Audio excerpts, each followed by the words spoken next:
internet. Screen looks different again. YouTube is... I'm not gonna... Nope. I'm gonna be happy. I'm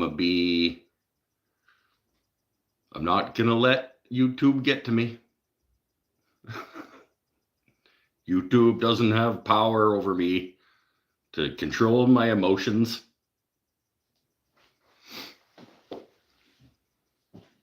I am in control of my...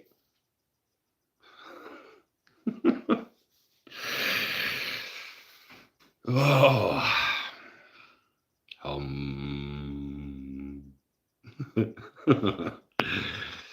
Steve's here. Paul's here. Oh, how are we doing, my friends? Eric's here. Oh, I'm gonna do the thing on the internet. I got a Mike's never had this before.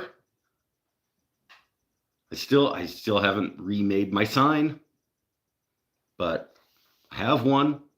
I'm gonna start with the hashtag not sponsored Coca-Cola Classic.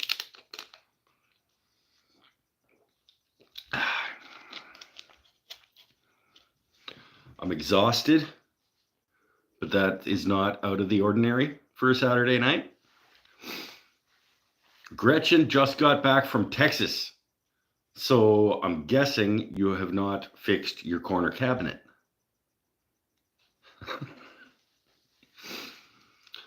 Paul's doing good. You're doing well, my friend. Superman does good. You're doing well. Got a little work done today. Oh, making some Telecasters? What kind of work? Serenity Now, I guess. Absolutely. Don't let YouTube and its never-ending changes for no reason mess with you. Strat? What? What? Look at you. Do we need to wear pants in here? I'm not. I am. But I'm not going to tell you what you have to wear. Working on the collapsible router table. Oh, yeah. The flip top, or not a flip. It's not a flip top. Shouldn't call it a flip top. A flip up? Flip down?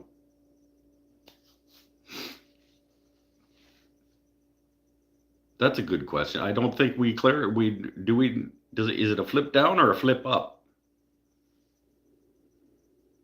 This is irrelevant, really. I think a flip up is probably better. Was it? I don't know whether it matters. Just took an order for a custom bass. Or bass. Could be a custom bass, I suppose. You could make a custom bass for somebody. Flip up to use. Yeah, that makes more sense. I guess it just depends on which section of the wall you want it against when it's not in use. Oh, if it flips up, then the body of the router is like sticking out. So probably better to have the body of the router behind the... Amy Gersh! Yay! Hello! Eric just finished vacuuming the pool and water and fed all the birds. You fed all the birds? Oil change. Hey, look at that. Being productive. I am happy to see Amy Gersh. Mounting it against a cabinet.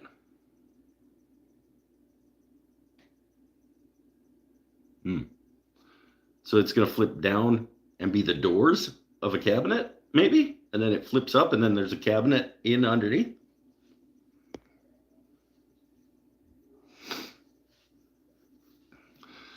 I can lower it into the cavity. In cavity. Maybe when I built the cabinet. Right, so it'll flip down and then, flip down and then recess? Ooh. You get it. I'd call your boy Matthias and get him to tell you how to incorporate like a Raspberry Pi situation so that you can be like, tell your phone, be like, hey, phone, lift up the router table. And it,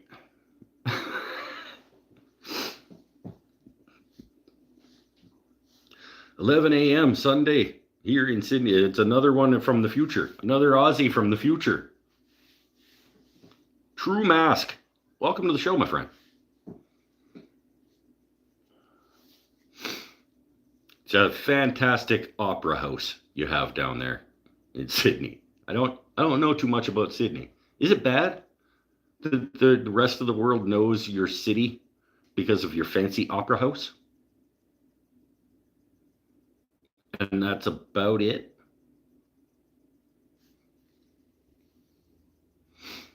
I mean, I can't speak for the rest of the world.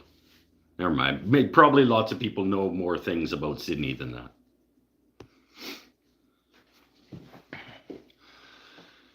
Oh, also putting a dust box under the table. That's good. Your routers make a fucking mess. So, yeah, anything that can collect from a router table.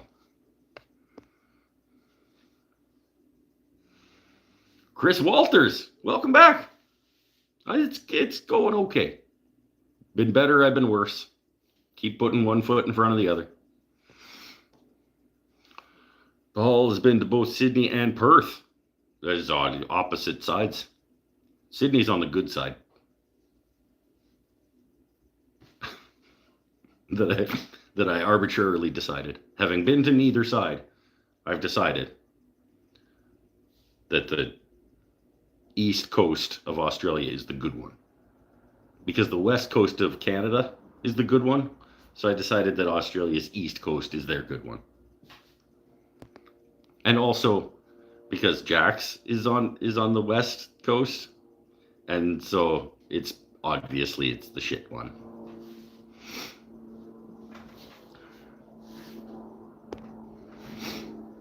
Over the top security at the Opera House. Now I know two things.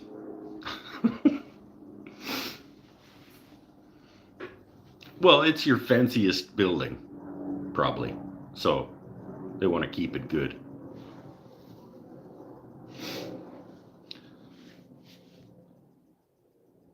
My parents, my mom really, gets those 3D models. They're like little foam bits, and you like build like it, or not a 3D puzzle. That's the word I'm looking for. Idiot. The 3D puzzles, and you can build like Hogwarts and whatever. And I'm pretty sure they have the Sydney Opera House as one of those.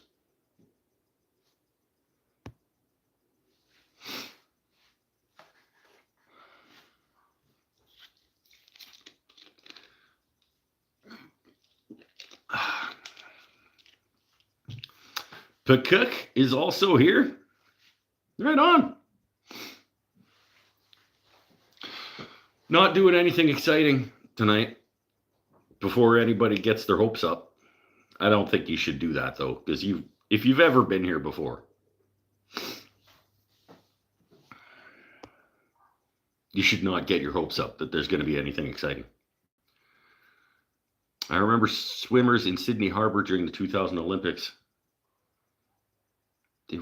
I remember watching some of the 2000 Olympics in Sydney, but I don't remember any of it vividly. It's been a long time since I cared, I guess, about the Olympics. Like I'll watch highlights and stuff of it, but I haven't had TV for a damn long time. 2000, we probably still would have had cable. Was that the one where Michael Phelps won like 40 fucking medals or whatever? Like he won just everything?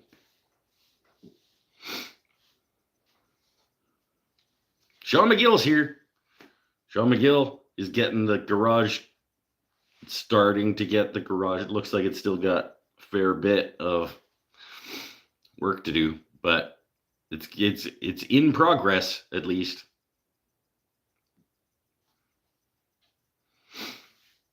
I had a baby right before they started, so my newborn sleepless nights were spent watching them. I sent you a pic. I responded to you sending a pic. I clearly know.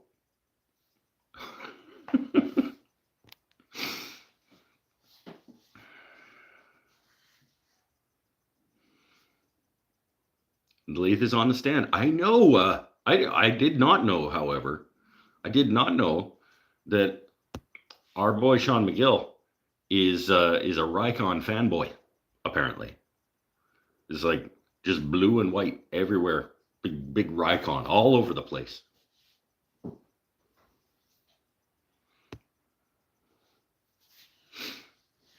So one picture, I saw at least 3, possibly 4 Rikon symbols. It was Michael Phelps first, and he killed it. Yeah, I would think. At least I remembered that. There's the lathe bandsaw grinder. Well, then I saw all of them in one picture. I was like, ooh, Rikon, Rikon, Rikon.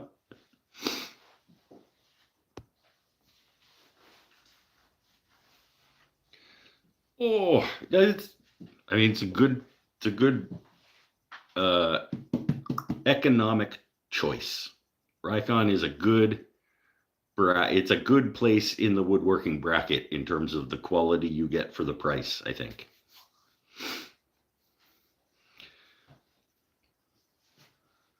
LJ Woodworks, hello. And it's also, yes, it's a Lee Valley. Yep.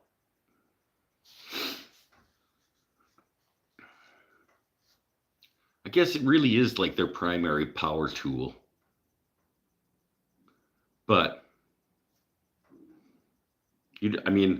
contrary to popular belief, here in Canada, we do have more than one store that you can buy woodworking tools at.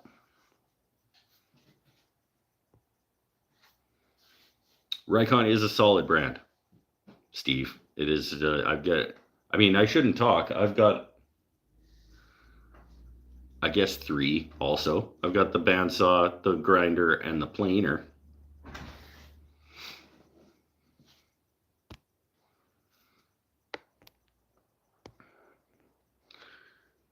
Your Laguna died. Did you kill it or did it die? Tim's here and is apologizing for being here from the beginning, but was trying to finish up. Oh yeah, no, you have to check in immediately.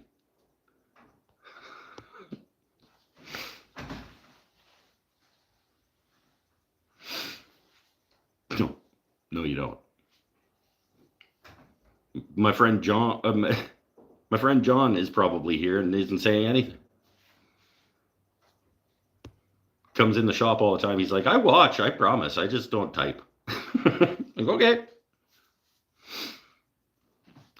Rikon just canceled all orders in the US. They had a 15% sale and realized they cannot sell and take the loss. Completely canceled all of a month's worth of orders. They put everything on sale and then realized that was too big a sale. That's kind of shifty. That's not cool. Had epoxy on your fingers. Oh, okay. Well, get that taken care of. Amy's here eating. I'm going to have some. Unfortunately, I'm going to have some not good pizza in its worst condition. I'm having cold Domino's. But it died. Looks like power supply failure that probably took out the control board and speed sensors. Yep, it's still under warranty. Okay, that's good. What kind of car do I drive? Okay, if you're in Australia,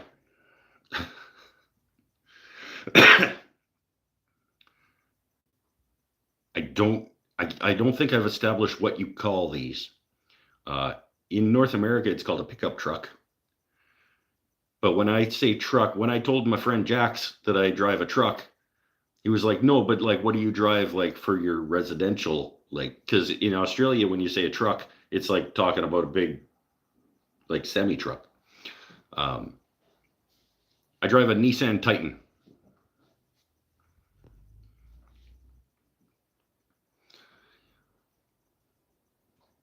He's like, so it's a ute? I'm like, what the? First of all, what is even that word? And he's like, oh, it's like a utility vehicle. I'm like, it is a vehicle that has utility. It's got the box that you can put stuff in. And I showed him a picture of it, and he was like, "Oh, it's a ute." I'm like,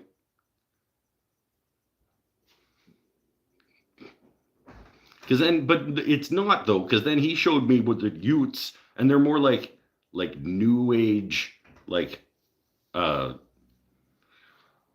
ramblers. Remember, those like car trucks?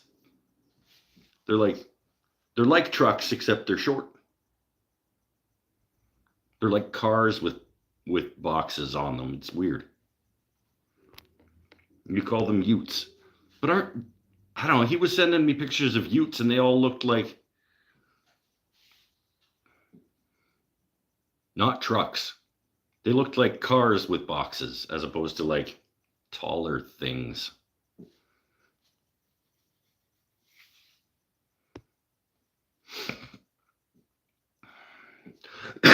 Is it a lorry? Yeah, I see.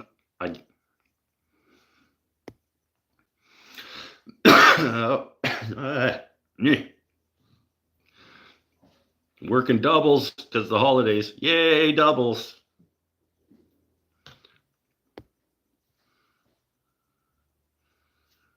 On the same chassis as the cars. See, that's the difference. Where ours are not. Our truck chassis are different than car chassis.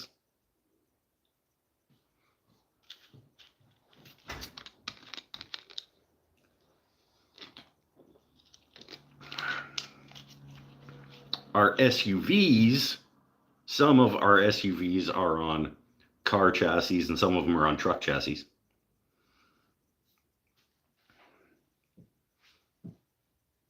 Yeah, a new age Rambler, right? They're like, they look pretty slick. The ones that he was showing me, I was like, oh, that's a pretty slick little mobile, that guy. But you'd never, if I was driving around here, you would never call it a truck. In fact, and you would probably get made fun of. People would laugh at you. If you care.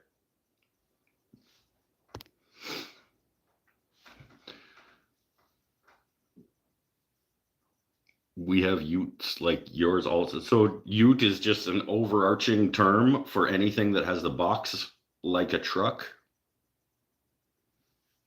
as opposed to a trunk. The size is irrelevant.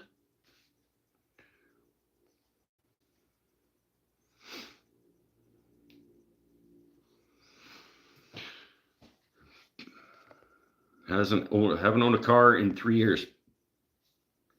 Paul's wife has a car, but he hasn't owned one. Does she though? Is that a car?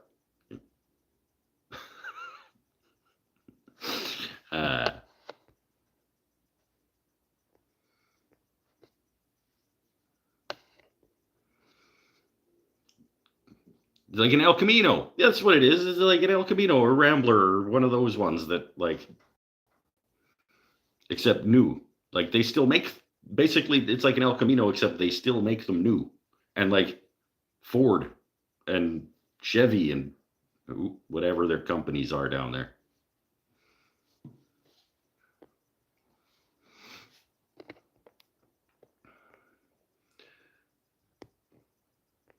Americans truck, Aussies ute, post-Soviet Jeep, Middle East technical. Sure. I drive a Nissan Titan. This is how the conversation started. Wife has a Mazda something. Little sporty car thing. CX3.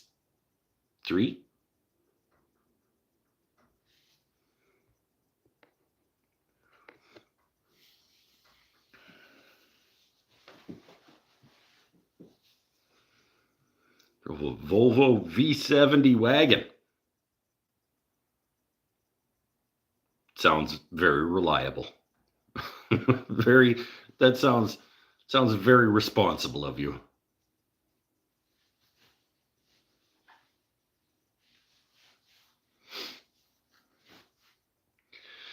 Paul, can you still ride with the foot, knee, and hand? He's half motorcycle at this point. Like I'm pretty sure that he has, like, he gets on his motorbike and like all of his mechanical parts like sync up with the motorcycle itself, and he like becomes one with it.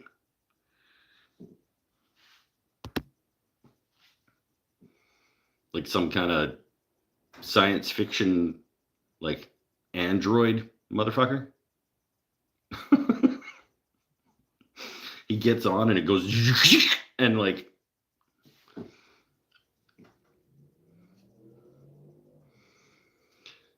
Amy's got a Volvo too. S40 sedan. A mom car. Yeah, sure. It's a very responsible choice.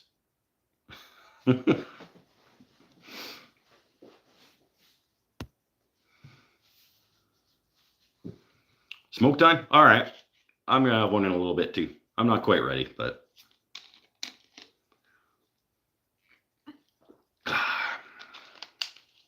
Oh, I'm making some arts. I'm going to have like a 6-pack of these by the time I'm done. 1, 2, 3, 4, 5. At least 5, but possibly up to 7.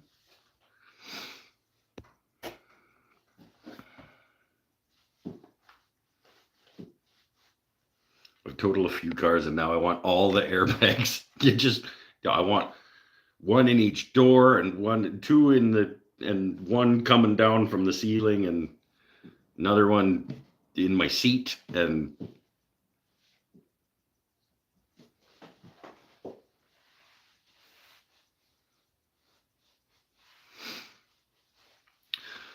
apparently Mazda has several of the safest cars right now. I was surprised. Well, I'll tell you what they don't have. What they don't have fucking cup holders is what they don't have. I borrowed wife's car this past week, and I'm like, where am I supposed to put my coffee? Like there's zero. There's like 1 cup holder in the middle cubby, and you have to like lift up the thing to get to it, and it's one of those stupid like spring-loaded fucking things. It's like there's like no place to put a coffee. It was like that. If I was shopping for this car and I took this for a test drive, zero chance. That would be a deal breaker for me, not having at least a couple places to put drinks. Nissan Titans are one of the trucks that's international across the whole globe. Oh, okay. Tons of them. Slovakia. A love-hate thing with them. Oh. Nice panel. Any integrated LED lights in there? No, these are relatively simple, straightforward arts. The reason I'm making them, well, there's 2 reasons. We're having an exhibition at the gallery that I work at for all the teachers, and at the same time we're launching new batches of classes, and I have made this into a class for this summer, so I needed some examples of it, and we need photos to publicize and advertise for the classes, and so I needed to make a few. And so I was like, okay, let's do a few different colors and sizes and things. And then it kind of just got out of hand a little bit. But there's a big guy on its way over there. Bigger guy up there. There are 2 more over there. And then there's another one that's on its way over there. It's like, yeah, they're kind of everywhere. Ah, go back. What did I do? You guys still here?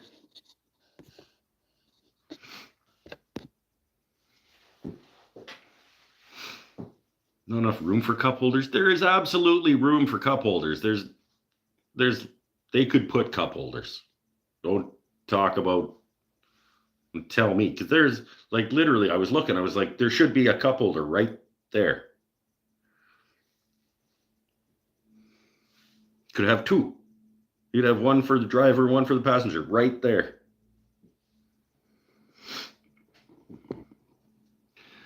Those look nice with the wooden mountains. Yeah, and this is pre-finish. Like these don't have oil or anything on them yet. They look even better once they get finish on them. Bike doesn't have a cup holder. Well, that's just poor design.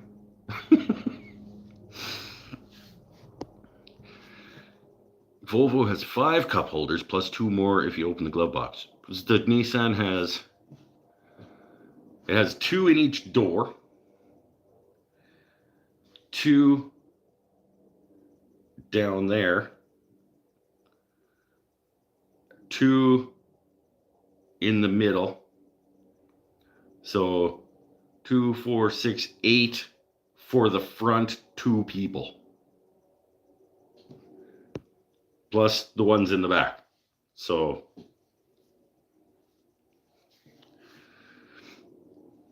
and the lathe still works. Why is that dark? The lathe still works and the runout is still looking good? Oh, damn. Like what? Or is that just a surprise? Darn. Get spinning. Toss a chunk of wood up there.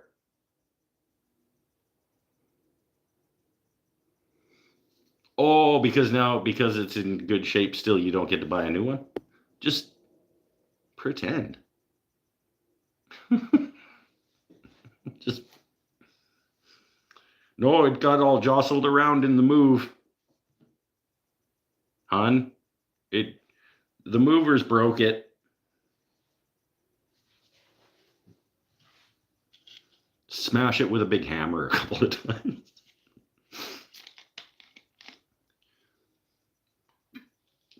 I'm gonna try it. I lost my sign, but let's pretend. Doo-doo-doo!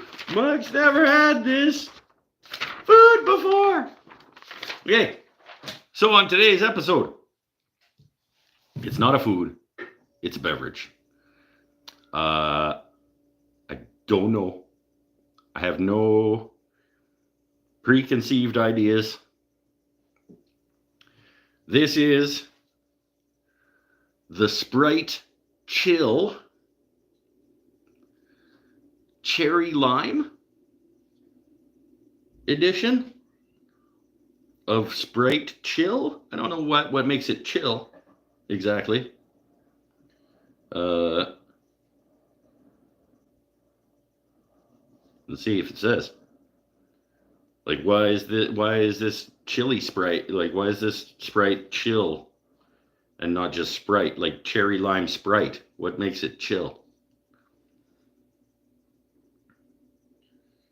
Cherry lemon lime and cherry lime flavored soda. Okay, I don't know. No idea. It's a little foggy. Does that mean it's gone off? Like, it looks like if you just took a bottle of water and just like gave it a squirt of like lime juice, it would look like that. So maybe that's just. Let's go. Come on. Chill. Cherry lime Sprite chill.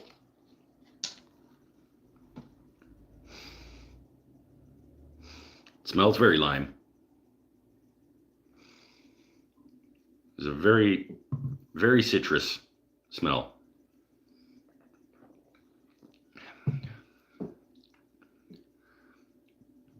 They should not have made that. That's not a thing they should have produced.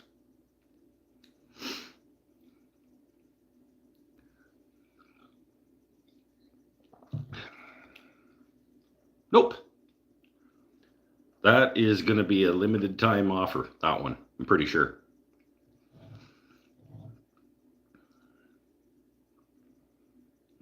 There's not a lot of redeeming qualities to that.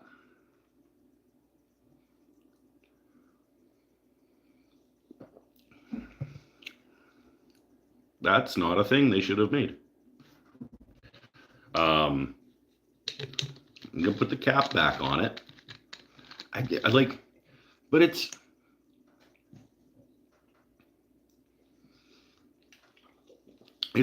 confusing because no, it's not getting any better. I thought for a second that it was. Like I thought it was growing on me. Like it just takes a couple sips to get used to. But not so far. Nope.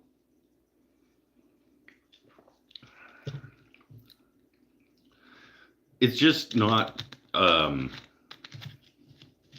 nope. It's just not really a drink they should have made.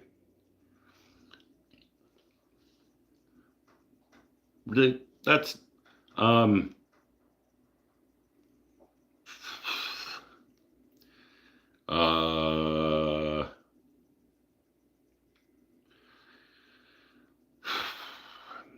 that's a hard thing to score because it's not good and I won't buy it again. But I can almost see why somebody might like it.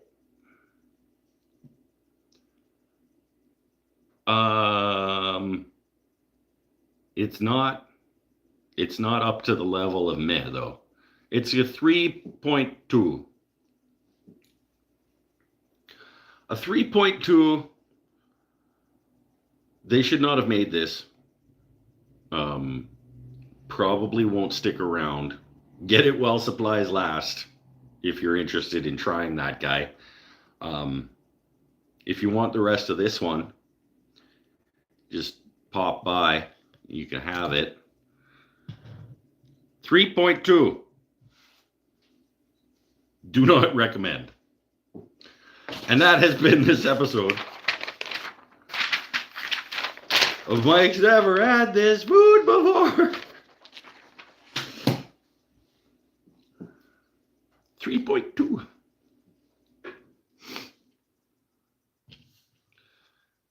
I think even the chocolate-filled waffle foam things from the dollar store might have done better than 3.2. That's not a good drink. It's not like it wasn't repulsive. Like I didn't want to spit it out. I'm not finishing it.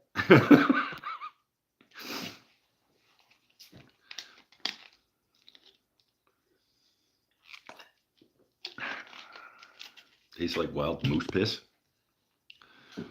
No. I have no idea. Prefer my moose piss to be domesticated. Yeah, well, if you're gonna drink moose piss, you want the ones you can milk. Nope. Nope. That's not piss then. This show, man. This show.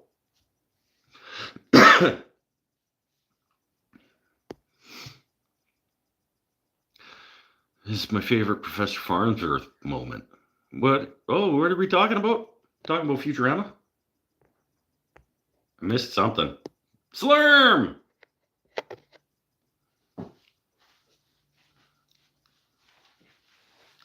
Tell them I hate them. Yeah.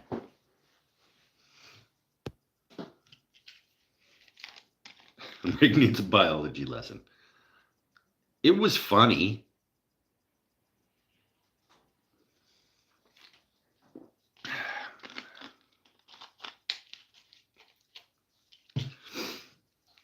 Sometimes you have to say things for the sake of the joke that are possibly not scientifically accurate, okay?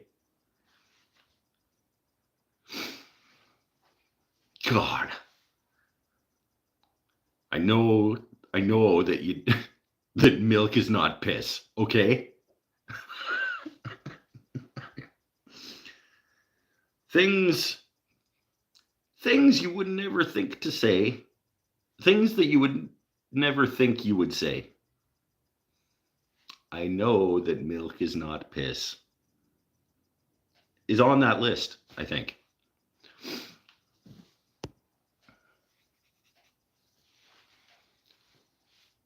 I'm going to have a cigarette to get the taste of the cherry lime Sprite chill out of my mouth. That's not great because cigarettes don't taste good.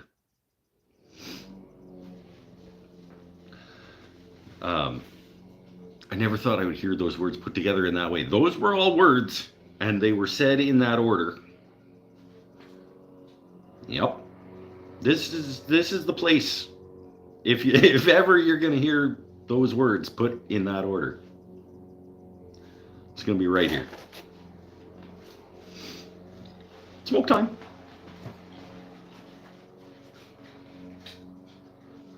You're gonna have to. I'm gonna open the door. Whoever's doing the lawn mowing is gonna get louder here in a second.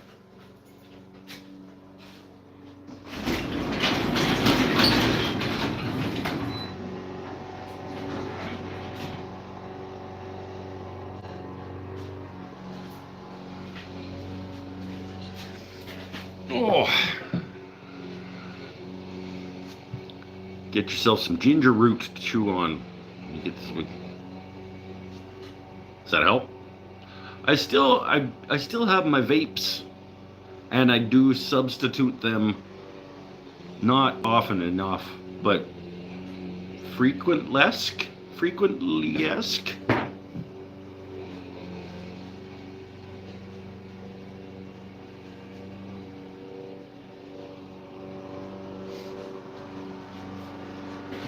Here's an interesting fact, I guess.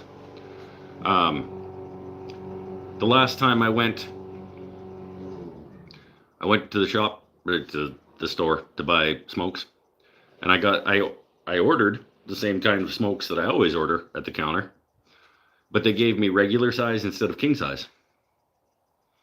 And my brain,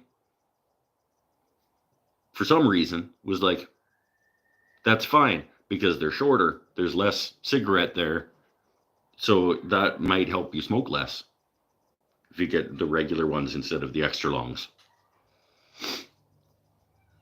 You just smoke 2 every time you want one. Well, me. Like, now 1 cigarette is not enough and I have to do 2, so now I'm actually smoking more.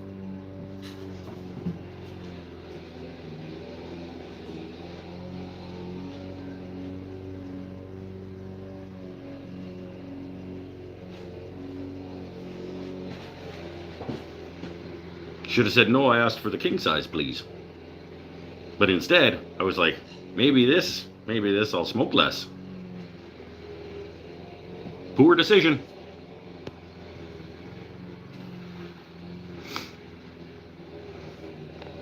I have lathe questions that require a sarcastic response. Good thing. Because that's what you're getting. Possibly a helpful response too. We'll see. My plane is almost finished. Found an iron for it. It's not in new condition, but if it's, well, the plane isn't in new condition, so it would be weird if the iron was. That's why I vape. I've been able to step down in strength to make it easier to quit. Yeah, that was my theory also. I would slowly move to vape away from cigarettes, and then once I got on to fully vape, then I could wean down. I thought it was a pretty sound theory.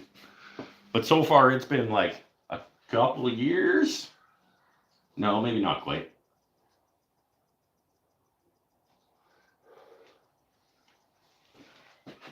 I did get fully off smokes for like a good 6 months the first time I moved to vape, like 7 years ago. But this past time, it's been harder to, I don't know.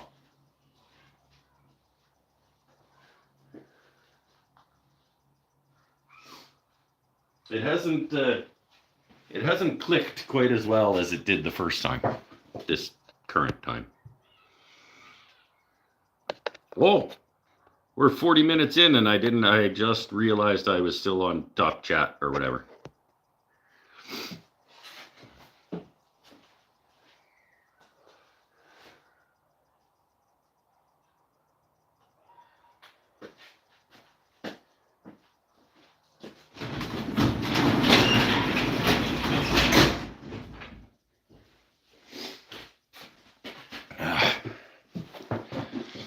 It is what it is.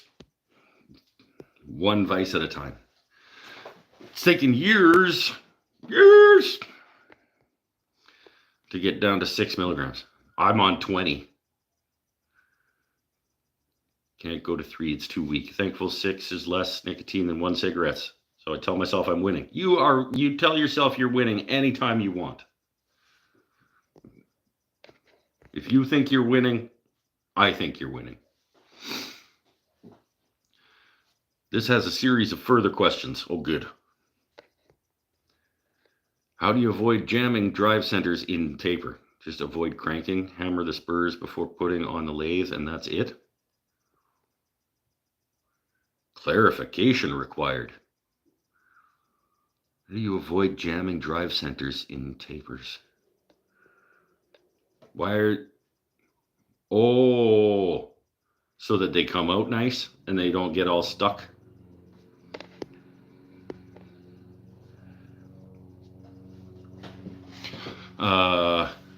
I don't. It's just sometimes they just get stuck. Thankfully, good lathes have like a self-eject on the tailstock.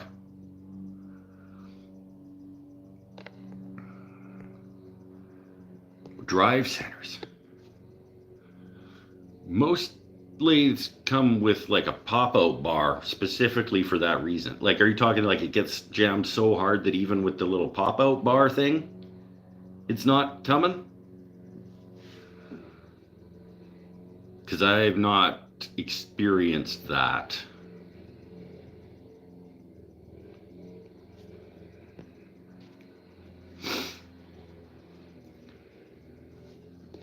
Thankful. What? Wait, I missed something.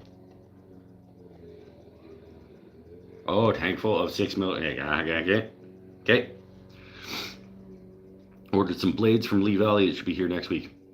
On the bandsaw? You should have asked. Not my favorite blades, honestly. I did order. They were my, like, obviously the one that comes on the saw is not very good. I used it until it was too dull. Obviously, you don't just throw it out.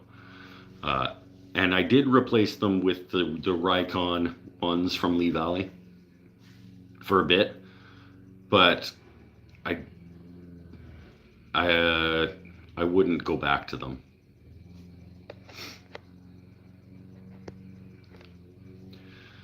Next question is, how do you get a drive center out when it's very stuck?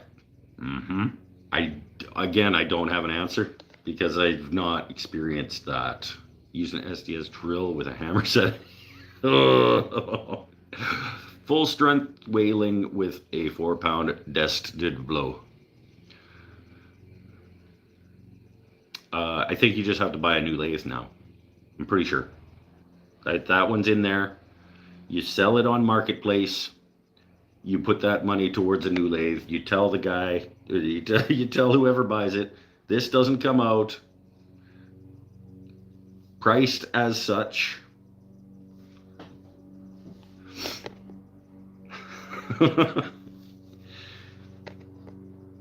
They aren't expensive. It's true. They're a decent price and they cut. Yeah. They'll get me where you need to go. Yep.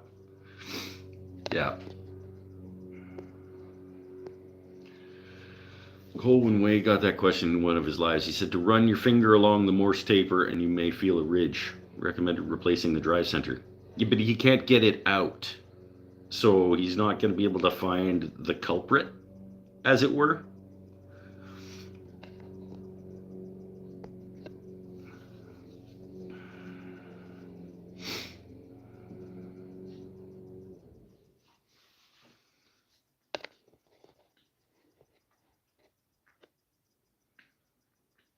Oh, he did get it out. Okay. Well, now that it's out, don't put it back in. Now that lathe never gets that drive center. There's some additional friction happening in there, whether it's on the drive center itself or inside in the taper. Something is not right. Hopefully, you just replace the drive center. Go pay $20 or well, I don't know when the last time I bought a drive center was. Go buy a new one. Pop it in there, not super hard, and see if that's your answer. It's like when you can't get your bandsaw blade to track nicely, the first thing you do is try a new blade. And because that'll tell you if it's the blade's fault or the saw's fault. So that would be,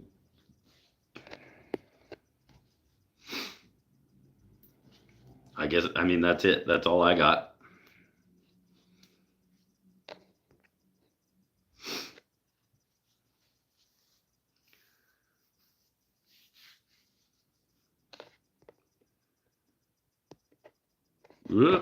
Almost banning somebody. Don't do that. It is smooth. Before it got stuck, I even sprayed it with WD-40 and cleared it out. Yeah, I have another suggestion, and that is to ask someone better at this. I would consult with someone who is more knowledgeable. Because I have not experienced it and therefore can't speak to it intelligently. I mean, I could keep talking. But is that what you want, really? Like, have you tried cream cheese? You get some Pittsburgh cream cheese in there. Maybe. I would recommend the urban garlic.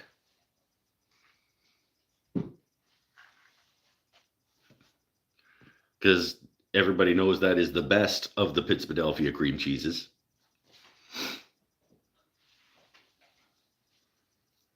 That's just science. But other than that, I mean, you could try other substances. Why don't that? There you go. You just try random substances and see if it helps. Make notes to see which ones work best.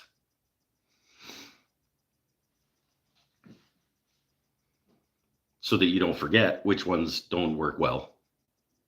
We ask our boy Chris Pinnell to make you a spreadsheet. You can track your results.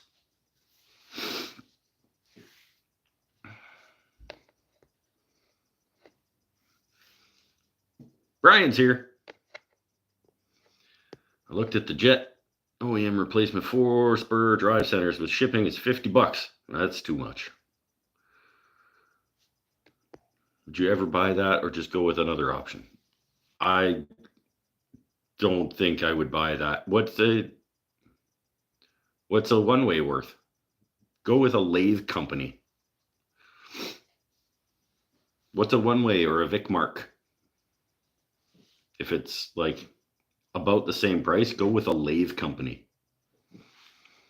Now it's science. That's right, because now we're tracking results. And we've got We've got a control variable, and then we've got cream cheese, and we've got maple syrup, and we've got the sweet chili sauce and some ranch dressing, and we got soy sauce, China Lily soy sauce, the only soy sauce worth purchasing. Hashtag not sponsored.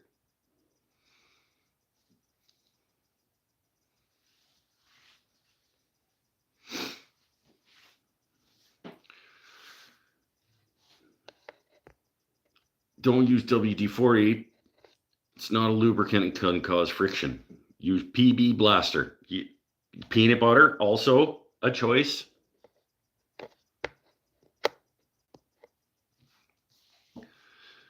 Not see spur centers from them. Why do you think they have to have them? What ones do they put with their lathes when they sell their lathes? You got to think that they make them, or like which, I don't know, maybe they don't come with. No, that's ridiculous. There's no way you spend that kind of money on a lathe and it doesn't come with a drive center. Is there?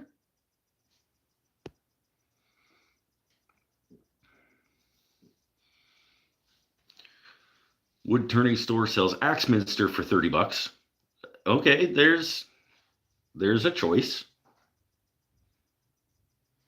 Is that the name of the store? The wood turning store?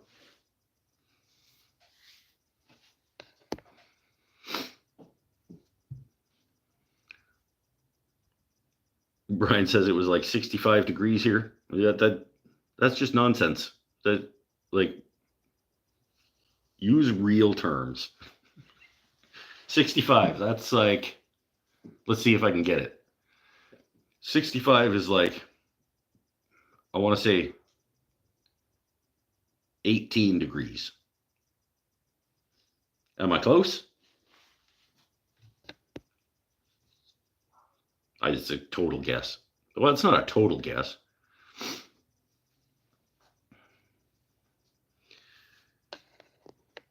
PB Blaster is a lubricant. Yeah, but that's not as funny, Paul. God.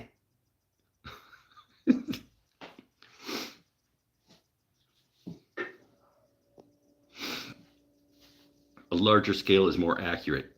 How fucking accurate do you need to be? 18 degrees is 18 degrees. Like,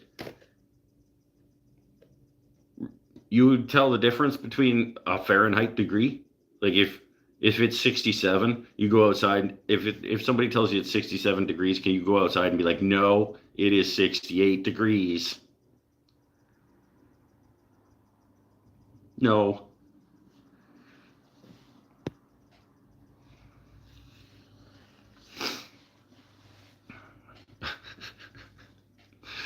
I used peanut butter once as a lubricant. Don't know if I want the rest of the story.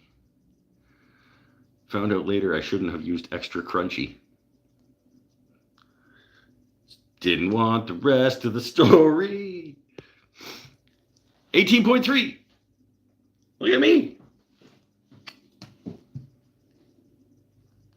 Look at me getting it approximately right. That's as right as I could have been.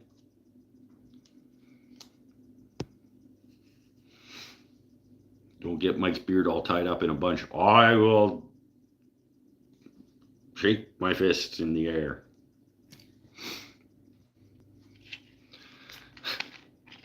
You know, tell the difference between a Fahrenheit degree. You tell me it's more accurate matters when it comes to, like, you wouldn't even be able to tell the difference between a Celsius degree. If it was 18, if somebody said it's 18 degrees outside and you went outside and it was 19 degrees, you would say, okay.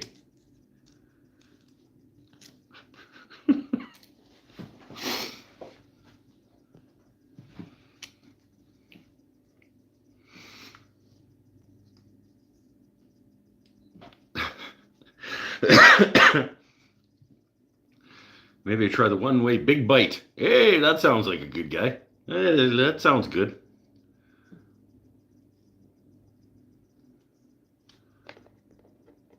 A plate that you throw in a one-way talon and it forms a two-spur drive. This sounds like a good contraption.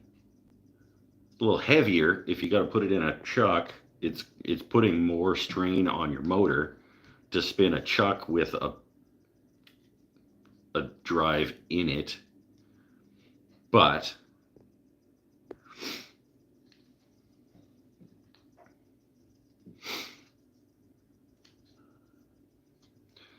like you have 4 degrees Fahrenheit between 16 Celsius and 18.3 Celsius.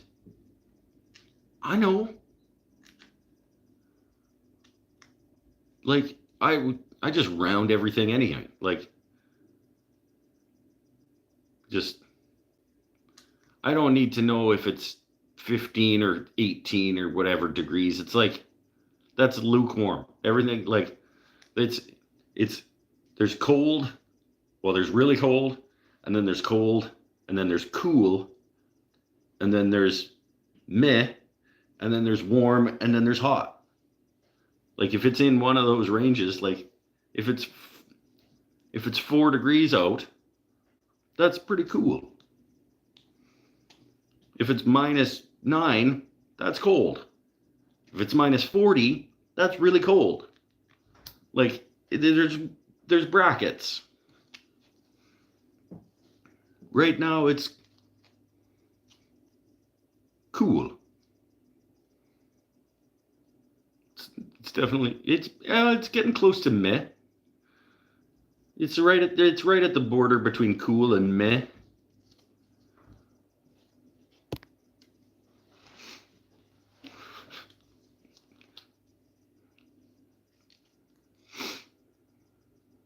Larry Stone's here. Man, we got like the old school peeps coming back in. You missed me, didn't you, you guys? Amy and Larry. We need Bill Krulik. That's who we need. And Beckham. Beckham shows up once in a while. Beckham shows up when there's something to be given away. That's when Beckham shows up. Let's do a giveaway. We'll get Beckham to show up. Who wants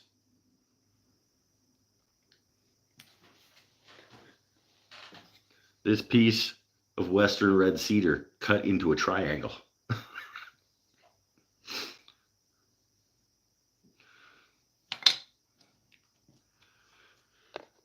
What are we building tonight? We're building friendships and trust.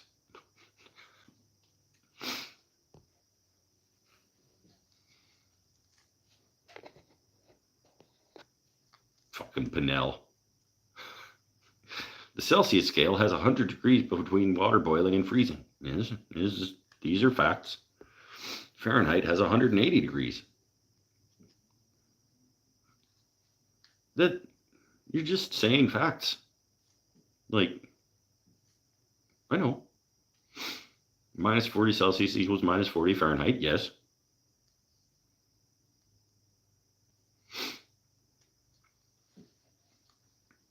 These are true things. For that reason, I'm out. Just for that reason? Someone say giveaway? I did. I'm giving away this piece of Western red cedar. All you need to do is email me to get your name in the draw, and then pay the shipping if you win. I missed the cooking videos. I'll get back to the cooking videos. I will. What's your favorite finish for outdoor wooden projects? Paint. I hate that I hate to say it, but thick ass paint.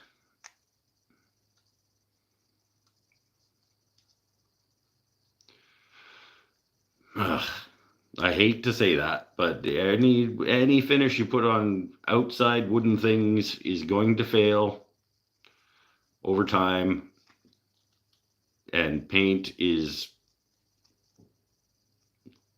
obviously the most protective from UV light and weather, and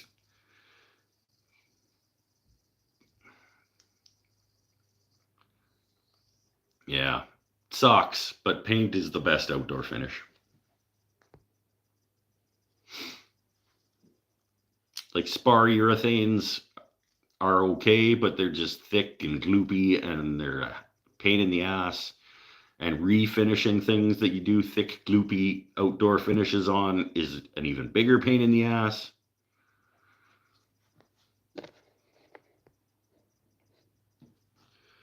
Thank you for subscribing to Paul Facts. Yeah, he's saying things. And spar varnish. Yeah, but it's just, don't think too hard. Use spar urethane. But it's just refinishing spar varnishes sucks. I mean, refinishing painted things. You just put a no coat on. The spar varnish doesn't really work well that way. Like, wood grain looks better than paint. It's true. I 100% agree with you. But it's, if you want your nice wooden things to look like nice wooden things, keep them inside.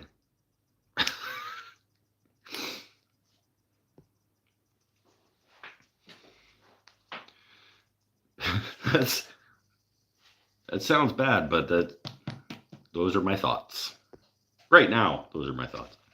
Heard good things about spray shellac, but not sure how it endures outdoors. Nope. I mean, maybe if you live somewhere where you don't get weather, it's Mother Nature's gonna win against everything. So you either there's two. Okay, there's two answers. There's the I'm okay replenishing the finish twice a year, like natural oils and stuff. If you're okay doing maintenance finishing on your piece, just use like a natural Danish oil type, like, and just every 6 months you just go and clean it up and add a new coat and whatever, and just let it do what it's going to do. If you don't want to have to do maintenance on your furniture outside, you put a thick ass coat of paint on it and hope for the best.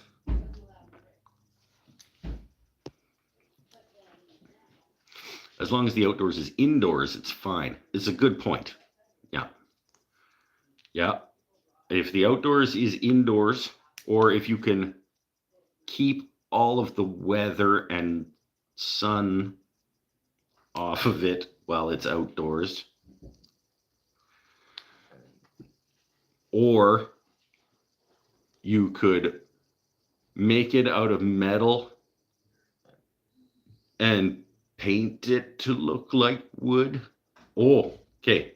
You make it out of metal and then you get like etching burrs and you just etch wood grain onto the metal.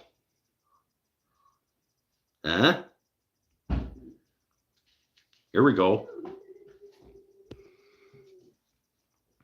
Build with plastic wood. There we go. You get your outdoor furniture, you build your outdoor furniture out of Trex.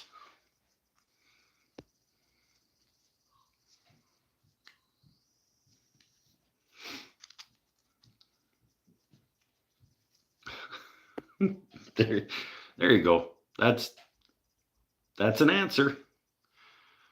Took my roof off so I can get more of an outdoorsy feel while I'm on the couch. There you go. So paint all your furniture. That couch is gonna get moldy, my friend. unless you live somewhere that it does not rain. You live in Arizona? It's your best chance. Well, no. Like middle of Sahara? In which case, you should not have taken the roof off your house. You will die. Remember, folks, don't come here to learn. You come here and learn. Just don't come here for that purpose. North Carolina. No, shouldn't have taken the roof off your house. And shouldn't put wooden furniture outside. Fuck, even making it out of Trex, I don't think it's going to stand up in North Carolina.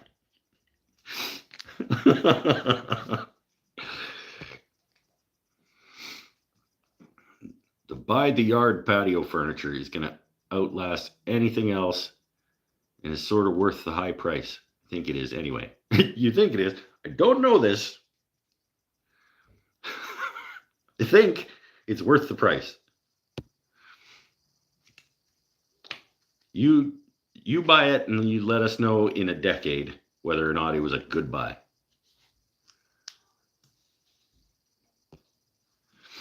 Just bring all your furniture inside it when you're done sitting on it for the day. I mean, I'm being funny, but that's not a bad answer. Is to like have a place that you can move it out of the weather when it's weathering outside. It will absolutely, if you can keep it out of the harshest of the weather and sun's rays and things, even under like an awning, you can do your best. I'm glad I made it to the Hangout. It's pretty typical of what happens here. At one point today, I did say that piss is not milk. So that's a thing that they just figured out how to make transparent solar panels. I think they did that a little while ago. I've seen windows that could generate power before. Pretty sure. They can even use them to make windows. That's been around for a bit, I think. I don't think that's brand new. Or maybe I heard that they were close to being able to. I don't know, but I'm pretty sure that I thought that was already a thing. By the yard is plastic wood, recycled plastic, many designs. So it's like Trex. Isn't Trex basically plastic wood? That decking stuff that's like PVC? Well, it's true. Yeah, no, you're right. Yeah. This is not milk. That's just facts. We're to see more science. Come here to learn.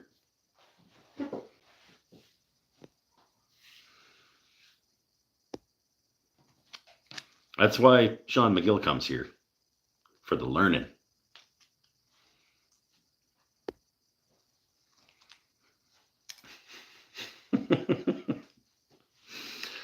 Oh, yeah. You guys, you're a good place to be. Lots of learning. I think Trex is a mix and has wood pulp in it. Maybe they have several forms. Yeah, I know that it does have some fibers of dead tree involved. And they do have various lines. It's expensive though. My buddy Mikey B, we were actually just talking about Trex. At Jam Night this week, I think we were talking about Trex. And how like a board of Trex was like too much money.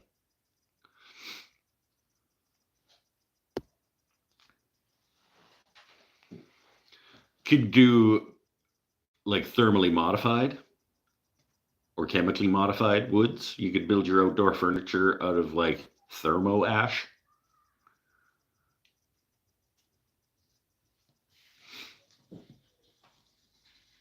And then paint it with like black trim clad spray paint.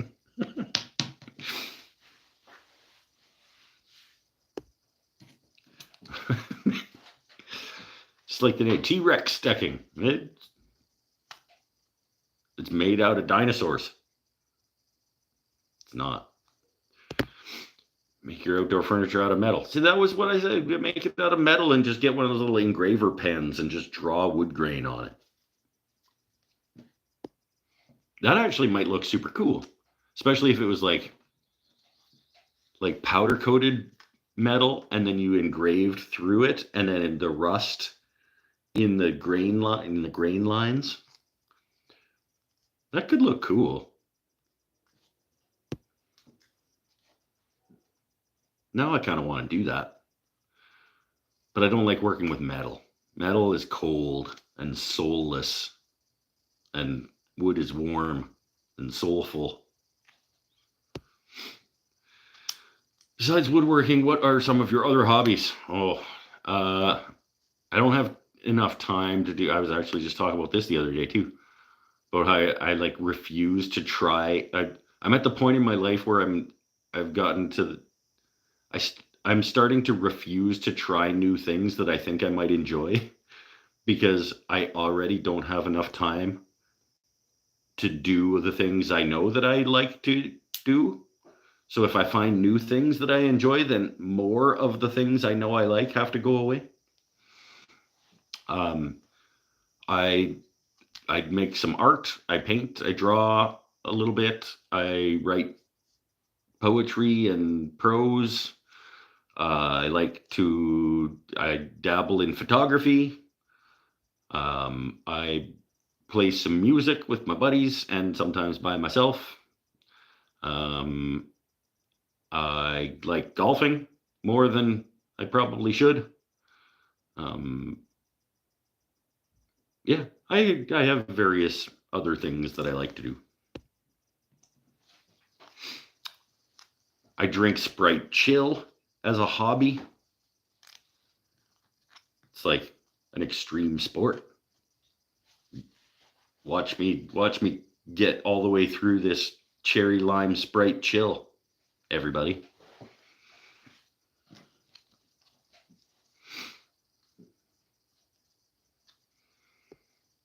It's like the one chip challenge. Like they should make this finish a cherry lime Sprite Chill challenge. Off you put metal in a forge. Fuck's sakes. Hit it with a hammer. It isn't cold. It's cold. It's solid cold. It's metaphorically cold. Okay.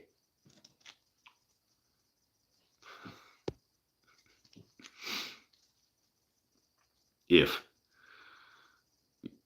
you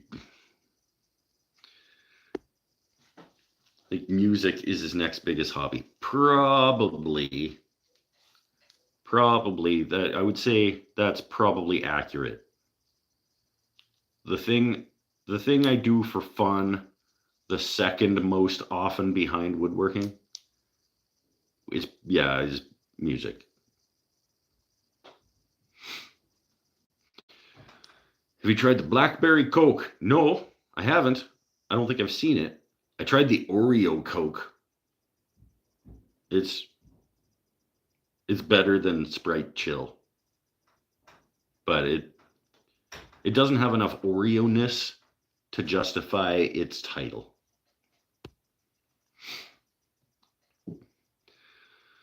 My wife likes the Blackberry Dr. Pepper. Oh, you'd have to like Dr. Pepper probably to like the Blackberry Dr. Pepper, and I do not. Dr. Pepper to me is too it's too like it tastes thick. Is that like a way to describe it? Well, that's a way to describe it. It's like It just tastes thick. Dude, is this making sense? Does anybody know what I'm saying when I say that? You should play guitar for us one night. I do that. Well, I used to do that a fair bit when I was drinking.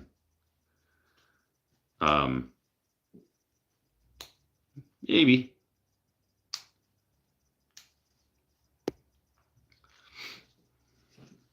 It's not outside the realm of possibility. I have done it before. I've done it since I stopped drinking too. I did like a concert night one night.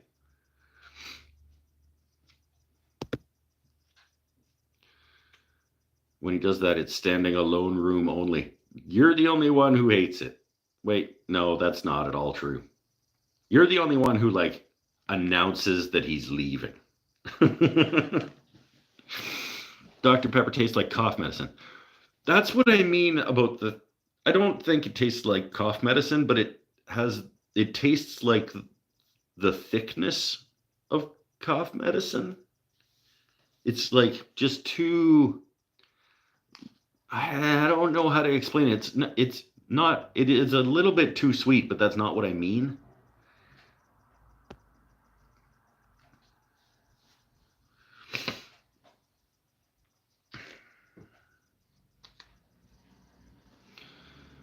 "12-foot pressure treated decking is $14. Western Red's heater is $27.50. Composite is $39.50. Never have to maintenance the composite." That's a bad sentence. Never. $39.50. Never have to maintain it. So yeah, I mean, sure, it's about budgetary things too, right? Like maybe you can't afford to make your deck out of the thing that you would want to, so that you don't have to do maintenance. Do you want to not have a deck because you can't afford to make it out of the stuff that you don't have to maintain? Or do you want to have a deck and then have to maintain it? Just have more money. Like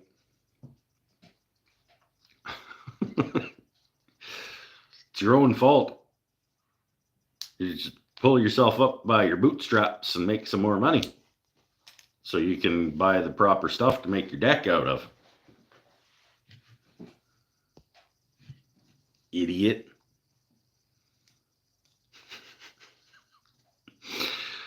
I found your channel when you posted your 1 month sober video. Hey, right on. First live stream I've been able to get on. Okay, yeah, we do it every Saturday, unless I have a previously scheduled commitment. But every Saturday this time, we hang out.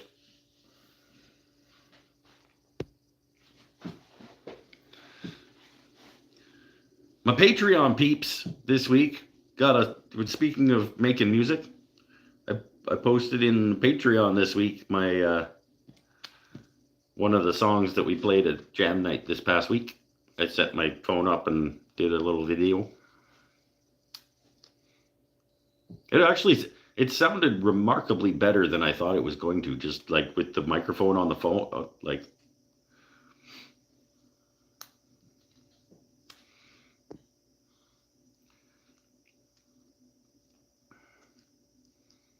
the drinking didn't help the guitar playing.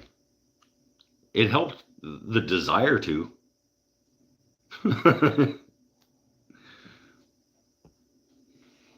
I wanted to play more often when I was drinking. It's like 8 months now. Yeah, 8 and a bit. I'm in month 9.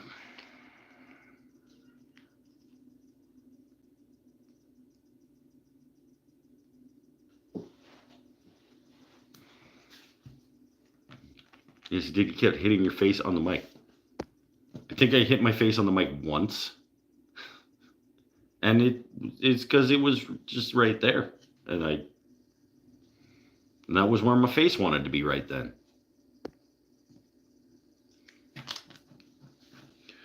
Need to go check that video out later after I'm done assembling tools. Assemble! Get all the tools. That also looked like not the right place for your lathe. the picture that you sent, I gotta admit, I gotta say, that didn't look like the optimal spot for it. But I don't really have a frame of reference in that photo, but it looked kind of like right in the middle of the of the garage, which I don't think. Oh, hold on.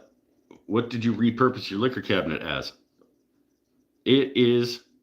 Is it the one over my shoulder? No, it's over there by the nutritionalization station. It's the spice cabinet now. It's where I keep all my spices and oils and stuff for cooking with. Because I got a hot plate and a little fridge and a cutting board and stuff over there, and then I cook over in the corner. And so that's where I keep my spices and stuff. I listened to the Patreon song right when I woke up. It was cool. Drums do it. Drums make a big difference. It's true.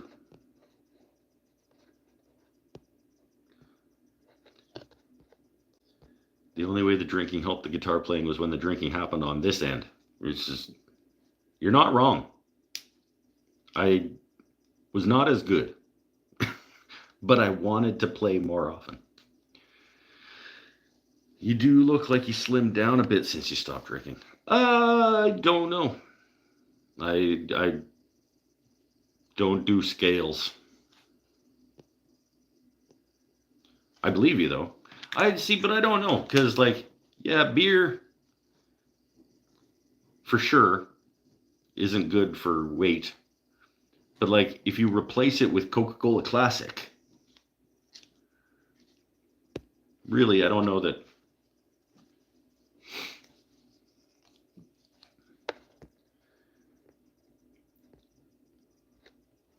It's off to one side, but what you can't see are the boxes that are still being unpacked.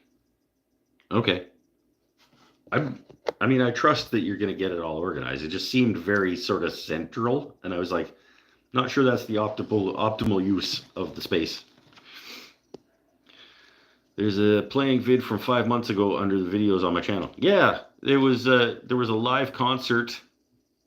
Well, there's a couple. There's a couple of songs that I put out. Oh no, there was the live concert, and then I did clip out one at least of the songs and make it its own video after that. Was that Mikey B's garage? No, that was my buddy Seth's garage. You play guitar and you don't do scales? Yep. I don't do scales when I play guitar either. I find the lathe chisel cabinet more and more attractive as I see it. I think I might want a door, but not for being a door. Added storage for, oh yeah, so you put doors on it, but then just leave them open so that you've got the panels. Yeah, I get that. Originally I was planning to put doors on it, but then I was like, dude, you're just gonna have to keep opening them. Like every time you reach for a tool, you have to open the door to get it. That doesn't, yeah.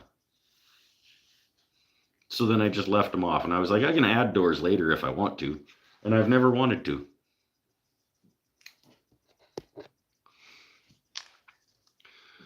Sean McGill, question for you.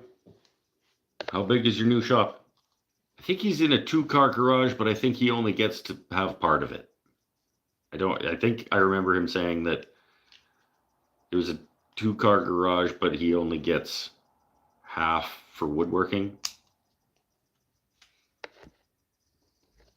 Are those your paintings behind you? Yep, these are new ones that I just have to add oil to, and I've got another at least 3 of these in progress right now. There's one literally on my table saw right now. It's a purple guy. And then I've got one happening over there that's getting ready for its mountains. And I've got another couple over there that are...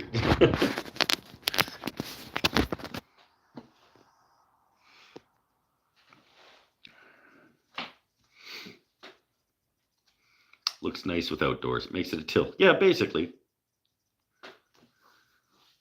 We call it the lathe cabaret because it's like it's part cabinet, part rack. So it's the lathe cabaret. But yeah, a till would be a better word for it.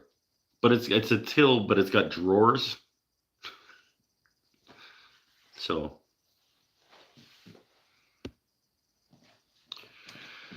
do one door. You could do one door and have it do a slidey, like a back and forth, and then you just have to move the door out of the way. But then it's not really a door. A roll up, a timbre. Still, I think I would just end up leaving it open.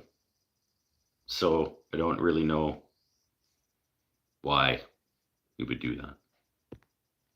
I'm just speaking for me.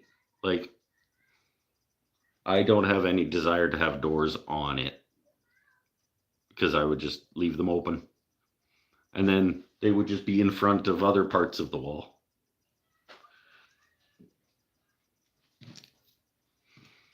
Like this very important tool wall section right here. If I had doors on the cabaret, they would be open and they would be blocking that very important tool wall section. I would send you a handmade lathe tool, but I don't think you would use it. I don't use some of the lathe tools I already have. I would try it, but it would need to perform a function that one of the tools I already have does not do, or perform that function better than one of the tools that I already have.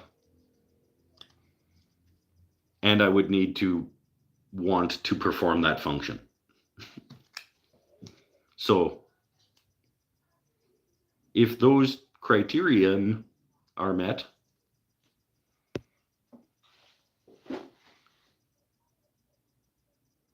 nope. Calipers can go anywhere. Yeah, I've got mine just like hanging on the wall in behind the lathe. I don't know if you'll be able to see them. Yeah, you can see them.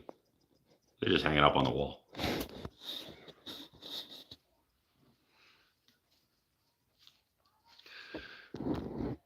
Like the 12-inch long bowl hollowing tool.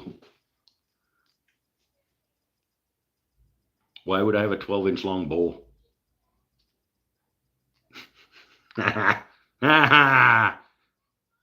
See what I did?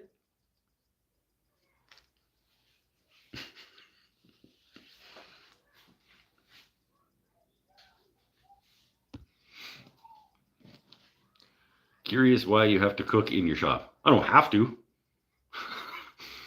I struggle with remembering to eat and or going, like, it's stupid. Okay, the reason is stupid.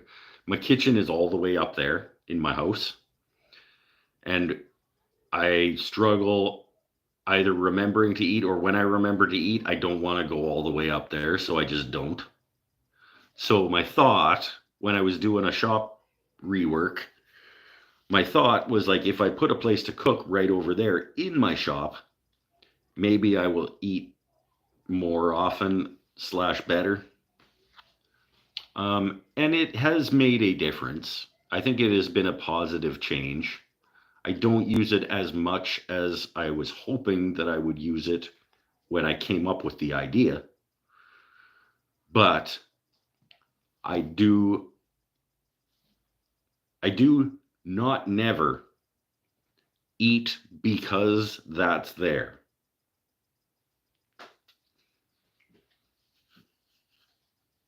So it's not something I have to do, but it's something that helps me eat more frequently than I would otherwise.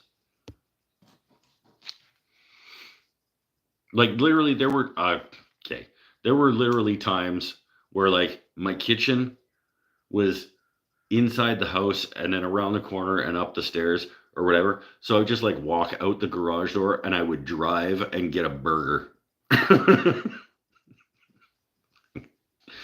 Don't ask why. Okay. It was like, it's just more convenient to just go drive to the drive-through than it is to walk all the way through my house and make something to eat. I got the little mini fridge with some food in it, and I got a place to cook it, and it does help some.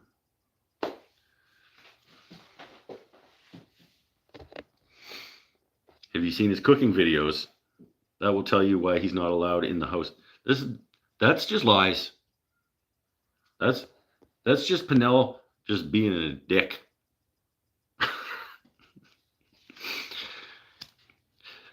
Any other thoughts on today's video? What? Any other YouTube channels that almost made the cut? I mean, if I was going to extend it into like top 10, if you want like more people, yeah, sure. I mean, I still watch some of Cremona's stuff. I got sick of his home renovation quite quickly, but he's still a fantastic woodworker, and when he does like woodworking projects that I'm interested in, I absolutely watch them. I like Matt Esley sometimes when he pops up is a cool place to be.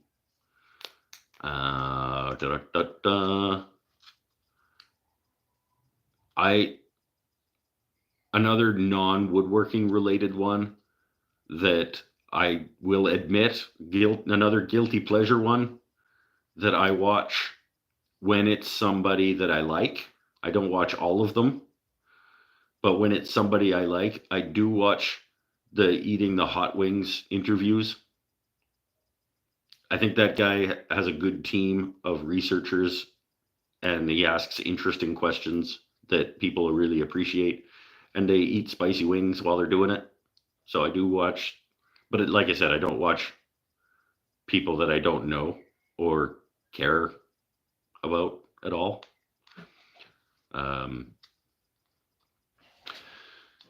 Once in a while, I watch Four Eyes. I haven't for a while, but I did not that long ago enjoy his stuff. And still, once in a while, if one of his thumbnails pops up on my screen and it looks like a project I'm going to enjoy watching him build, I do enjoy his videos. He's pretty good at making YouTube videos.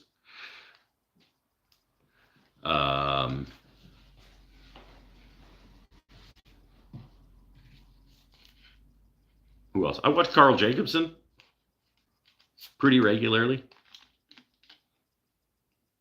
A lot of his stuff can be fairly similar to each other. But it's fun watching people turn, and Carl seems like a good dude. That's another batch.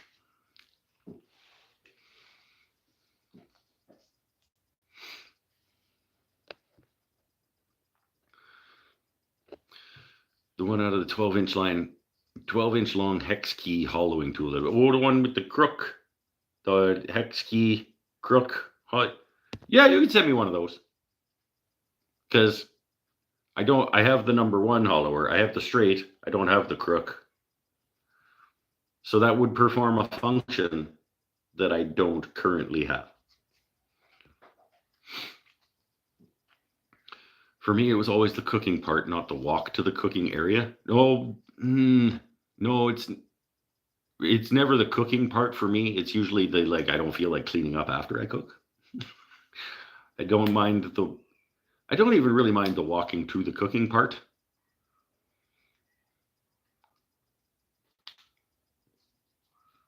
I don't know what it is. I don't know why I thought that this was good, and I don't really even know what my problem was going upstairs. I think, oh, you know what? I think Pinnell asked me this question. He's like, so what's with the kitchen? What's with the kitchen in the shop? And I think I explained it to him this way, or something along these lines. I think I put it, the way that I put it was that my kitchen in my house is not a happy place for me. Like it it feels like there isn't enough counter space. There's not enough surfaces. It feels cluttered because there's too much, the coffee maker and the toaster and the containers that hold the coffee and the sugar and whatever, and then the air fryer, and then it feels, it doesn't feel happy to be in that space. So it's a lot more expensive to make my kitchen into what would be a happy place to cook in than it does to add a place to cook in a place that I'm happy in, if that makes sense. For like $100, I can make a place to cook in a place that makes me happy, but it would have cost multiple thousands of dollars to make my kitchen into a space that I would be happy cooking in. And I do cook in my kitchen. It's not like I don't cook in my kitchen, but it's like I don't like it.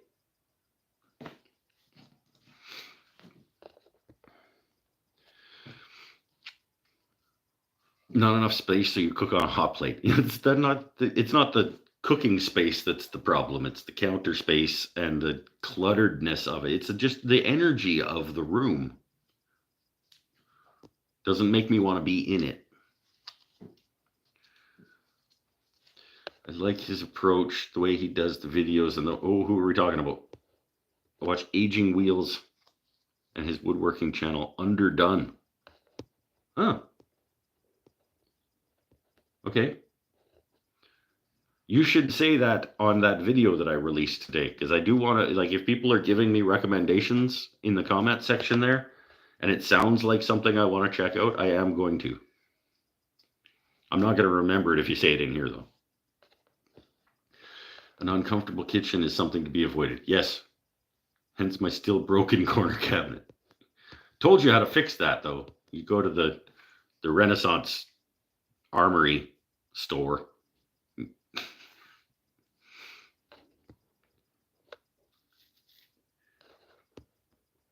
think we're honestly worried your wife banished you to the garage. No. I like the other guy from Four Eyes more, but they're both cool. Sean Boyd, I think, is his name that you're talking about. Yeah, he's okay. He's pretty good. They're both pretty good at what they do. The reason that I don't watch as much Four Eyes as I could is because I don't really care for mid-century modern type furniture. So I really only watch it if the thumbnail comes up and it looks like something I'm going to enjoy watching him build.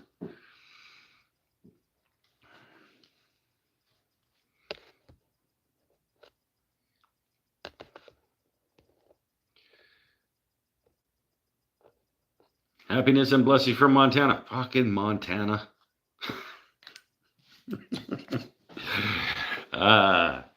You know I have to.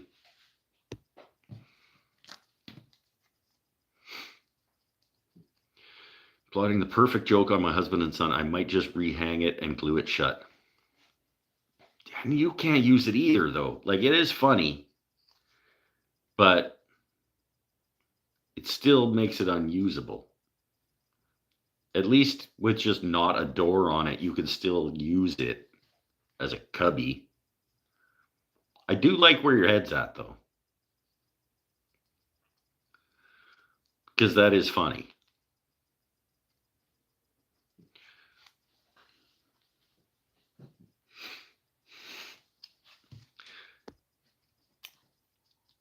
I feel like It would need to be a really good glue. Because otherwise they just like yank it off.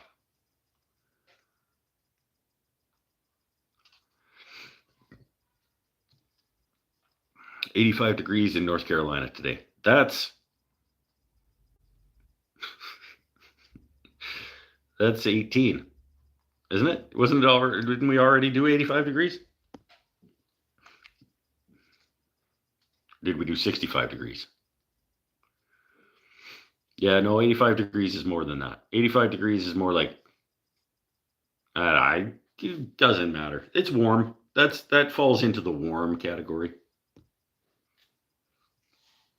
I would say 85 degrees is sort of like middle of the warm. Yeah, it's towards. It's above the middle of warm, but it's not yet to hot. I would say 90 is where hot starts.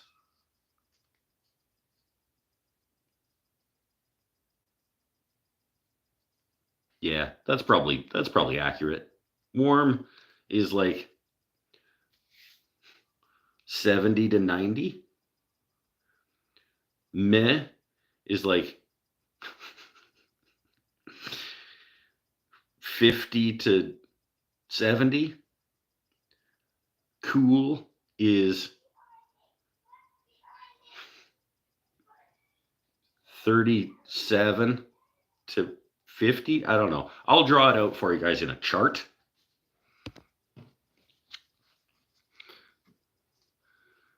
Sean Boyd started his own channel again. Okay. My Frank Zappa joke went right over Mike's head. Hold on. Oh, moving to Montana to be a dental floss farmer. It didn't go right over my head. It didn't register. I did see it.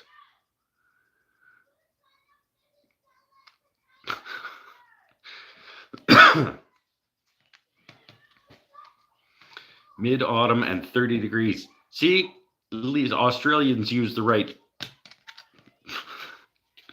30. I know 30. I know what that means. That's warm. Yep. Say in Celsius, warm goes up to. That's the high end of warm. Much more than that, you start to be called hot. I would say hot starts at about 32. That's right. 30 degrees is right at the border between warm and hot.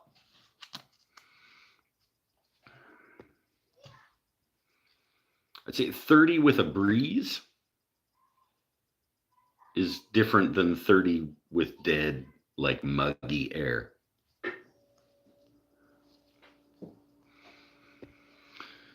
Surprised Kenny from A Cut Above Woodworking isn't mentioned more. Does small projects, but is always busy.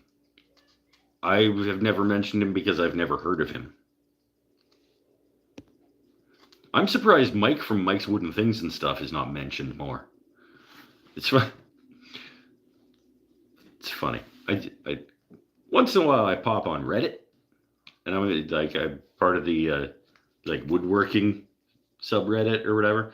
And once in a while I'll see somebody be like, "Hey, drop your favorite YouTube woodworkers in the I need some new YouTube woodworkers." And I always I go in and I secretly hope that that somebody says. They never do. Nobody cares. That all these people always show up. These guys are always mentioned. And I never get any love.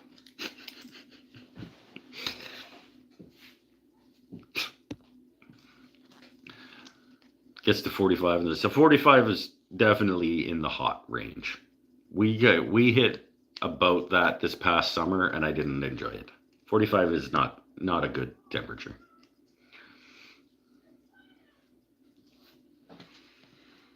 Anything over, once it gets past about 33, I'm not a fan. I like warm, but I don't like hot. 33, with a breeze is okay.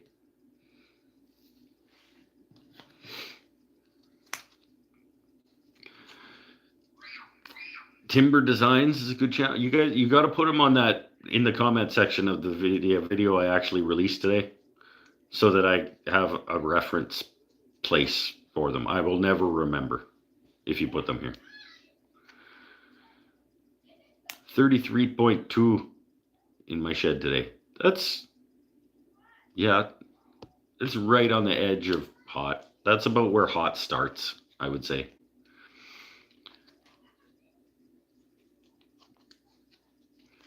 Mention your channel all the time when I'm on Patreon. 113 Fahrenheit is what? 45? Yeah, that's too much. That's too many Fahrenheits. Kenny has 77,000 subs. Wow. He's put out a weekly video for 10 years plus. Yeah, right on. There are kids screaming in the background. Yeah, on the other side of the garage door, out in the street. There's kids out playing in the street, and I'm, damn kids, and they're having fun.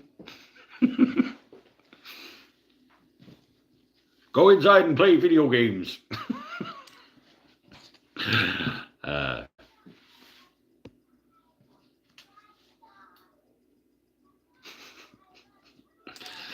It's funny. It's like old people, they complain. They just want to complain, right? They're like, if the kids are in the street making noise, they complain. And if they're sitting in the house playing video games, they just, the kids are just, back in my day, we used to go out and play in the street. It's yeah, but you don't want them to play in the street. From AI. Oh, good. YouTube channel, Wooden Things and Stuff, also known as Mike's Wooden Things and Stuff, is a woodworking channel run by a self-taught hobbyist who shares his journey of learning and creating projects in his garage. What did you ask it? Channel emphasizes authenticity and relatability, showcasing products made with basic, affordable tools. I don't hate the definition. Like, I don't hate the description. Mix of project builds, shop updates, and live streams, such as turning pens or constructing a French cleat wall. The French cleat wall made it into the AI. It also maintains an active presence on Facebook. Nope. That I don't agree with. May not have the high production values of some larger woodworking channels. It offers a genuine and approachable perspective for beginners or hobbyists interested in woodworking with limited resources. Whatever AI you're asking, I like that one. Okay, that one's good. Other than the Facebook part, I don't agree with that part, but the rest of it, I think it was very nice.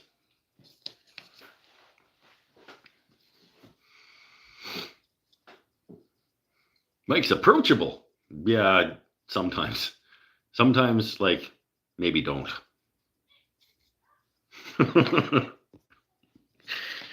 Did Paul write this using ChatGPT? He used it, yeah, something. I don't know. Yes, apparently well, what did you actually prompt it with, though? Did you just say, like, hey, ChatGPT, explain to me Mike's Wooden Things and Stuff? Or, like, how much of that work did it do?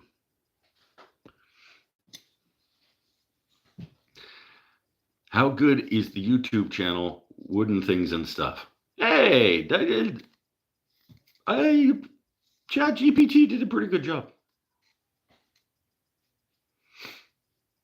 Yeah, weird that the French cleat wall made it on there. Like, maybe just because, like, recency bias. That would be one of the things that it scraped. Like, I've done a half a dozen different tables, and it picks the French cleat wall.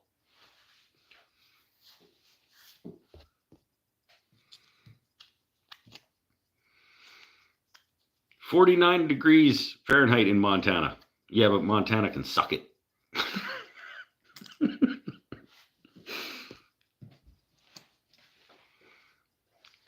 9.4 in the rest of the world. Yeah, we're probably sitting around a dozen degrees.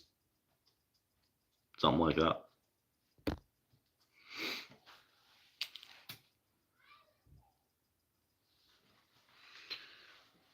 They do have good dental floss farms. And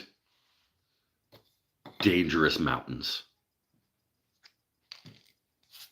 Mountains that'll paralyze you. And the most disgusting fucking iced tea in the history of the planet.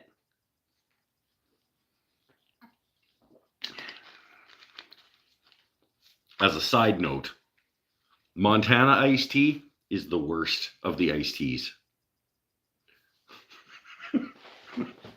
Just saying. Have myself another cigarette.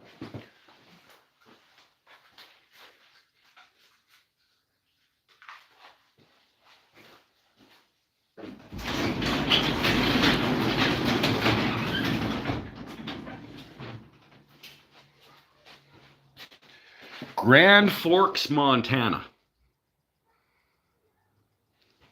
The worst iced tea on the planet.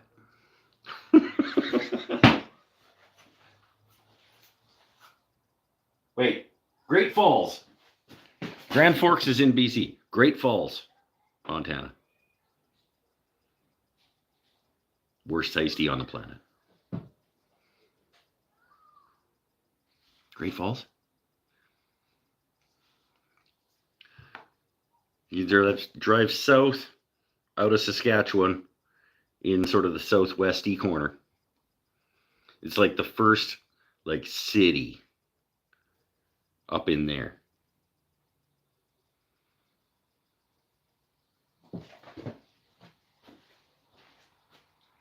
Well, it's got a Great Falls. I'm pretty sure it's called Great Falls, that place.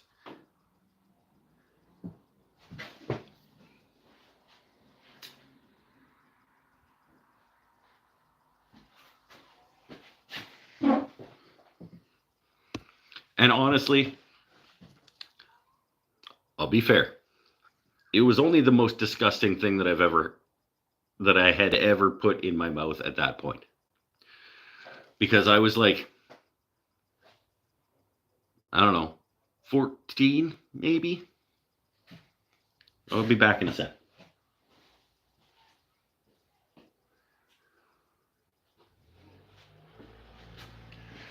The long and short of it is that in Canada, when you say iced tea, you don't mean make me some tea and serve it to me cold.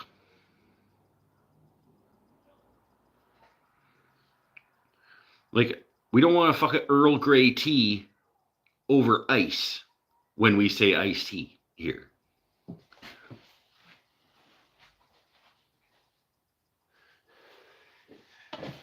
Because first of all, who wants that ever? Like, that's a weird thing to want to drink.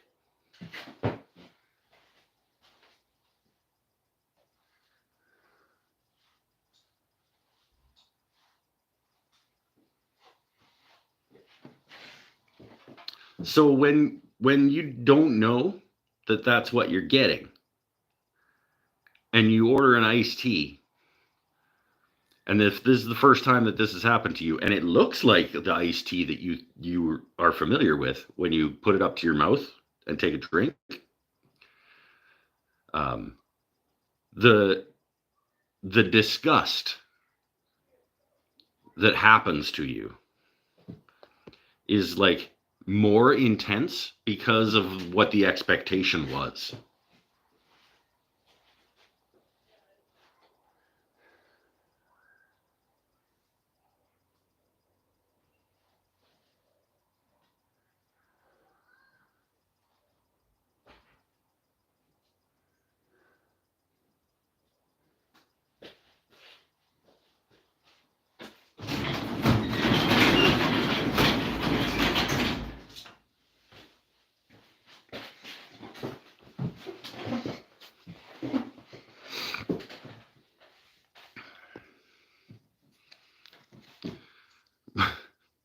Like, why do you want to drink that?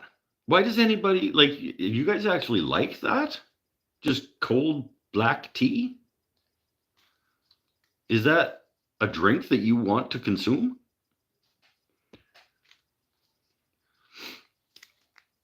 What are you expecting iced tea to be? Like the crystals, like the powder stuff that you just mix with water. It's like it's lemony and sweet and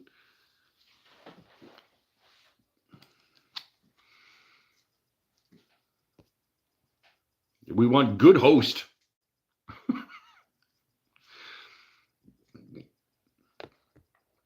Iced tea comes from a can. It was put there by a man in a factory downtown. Wait, that's Peaches.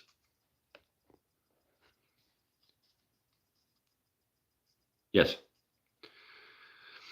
The disappoint. Oh, it was no. It was more than disappointment, my friend. It was pure disgust. It was probably the most intense disgust that I have ever had. Like,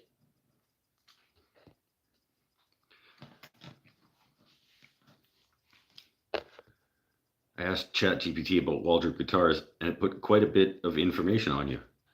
This is a Telecaster manufacturer in Plano, Texas.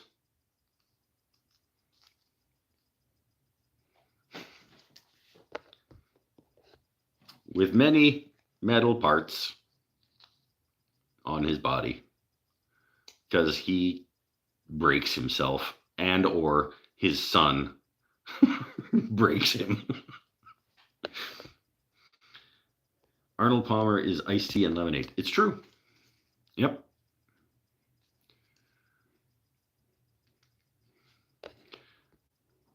I've only had Lipton iced tea. That's an okay one. That's an okay one. But good host, yo, is where it's at. Wait, is that the good host make the lemonade? Do they make an iced tea too?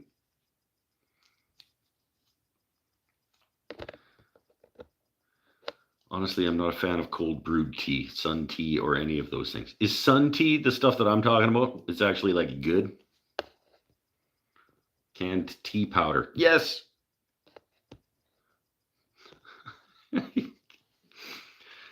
Ate a green Kit Kat. We got. Yes, let's change the subject. I ate a green Kit Kat we got from Japan at work. It said green tea extra strong in Japanese on it. Green. So is a Kit Kat made with green tea? I don't think I want that.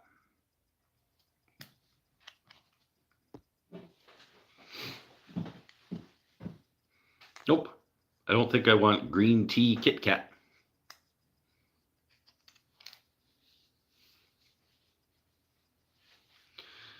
There are a lot of Gretchen's husband is from Plano, Texas. Tim's high school girlfriend lives in Plano, Texas.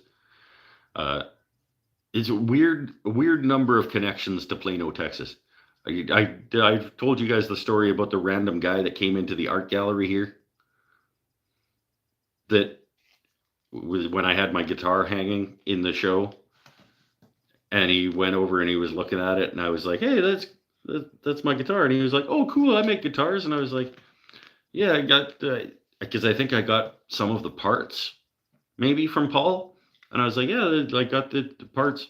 I got a friend in Plano, Texas that blah blah blah blah blah," and he just like he looked at me like, "What?" Because he had just moved here from Plano, Texas, and also has made Telecasters.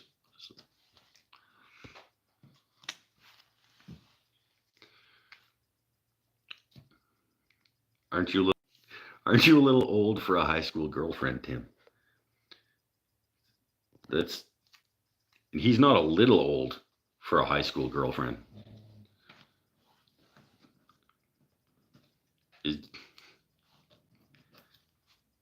I think his high school girlfriend, he's talking about the girlfriend he had when he was in high school, who moved to the region that would later become known as Plano, Texas, after the rest of the country was explored.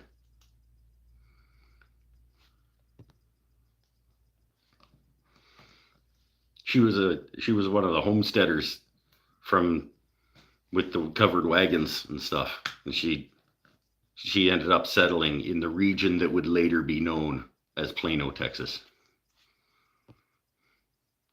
It was after they broke up. She got in the covered wagon and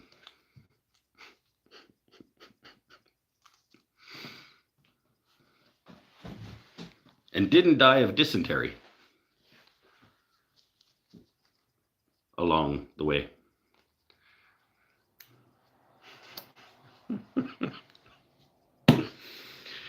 Oh, man, I am funny. Canuck is here.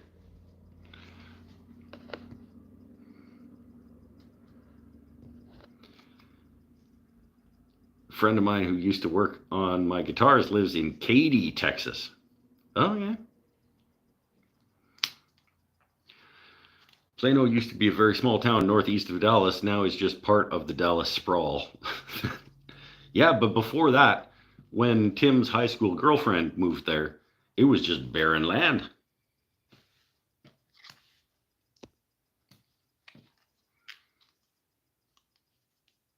And they started planting crops and having shootouts in the street.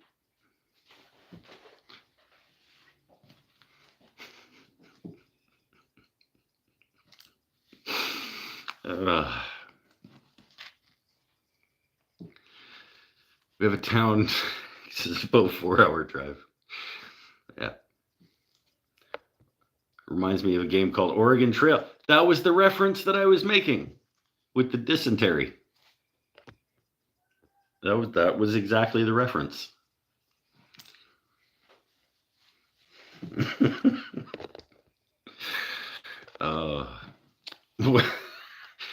Larry, so what is your favorite tool to use in the shop? The one that does the job I need doing. I know that's not the point of your question, but that is the correct answer. Because my favorite tool would not be my bandsaw if what I needed to do was make a board flat.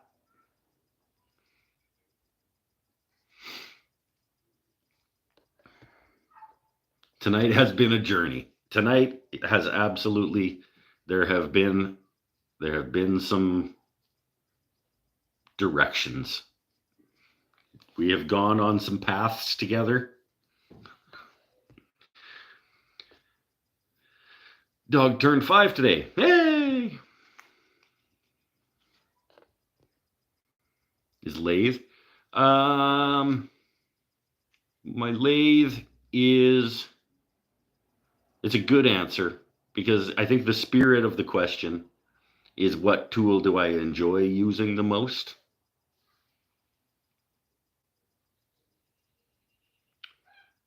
And again, if I need to resaw a board, the lathe is not the tool I enjoy using. But the tool I have the most fun on is the lathe, I suppose. It's the only tool. Is it the only tool in the shop where like I don't care as much about the results of it? It's just like I can just play with that tool and see if something cool happens. It's the only tool that is the case.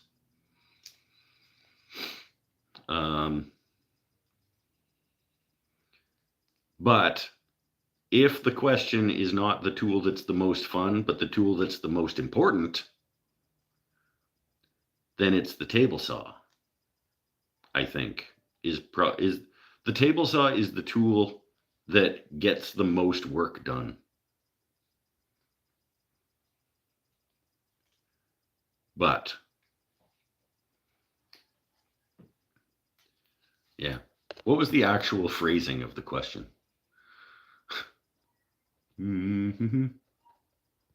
Actual phrasing of the question. What is your favorite tool to use? The way it's phrased, I can't narrow it down. My favorite tool to use is the one that does the job I need to have done.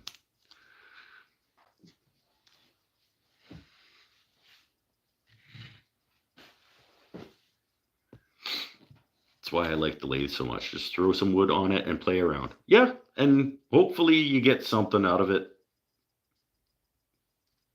And hopefully that thing is pretty. But yeah, maybe even not. It serves a purpose.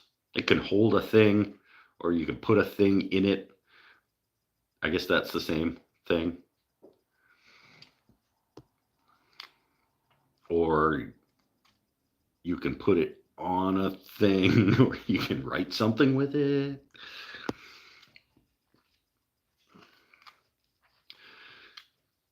Been using my bandsaw more than my table saw. It's kind of exciting to be using, but I really want to upgrade it. Exciting in a good way?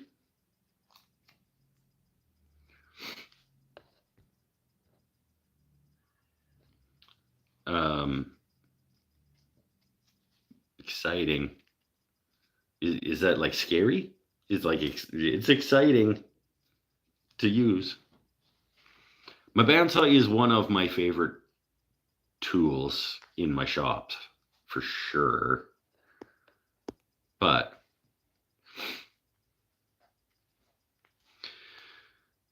it's approximately 13,120 kilometers from my place to yours. That's a long way. That's like a lot of football fields. If you had 4 lathes, you could have a favorite one to use, even though all 4 spin wood. This is true. I only have 3 lathes. And I do have a favorite one. But you didn't ask what my favorite lathe was.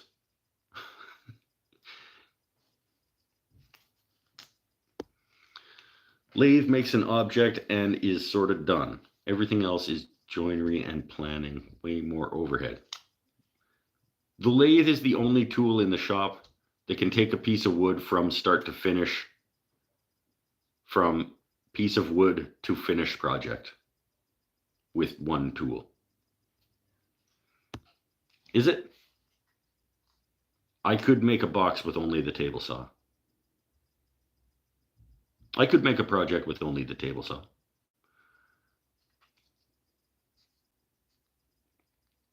I have made projects with only the table saw.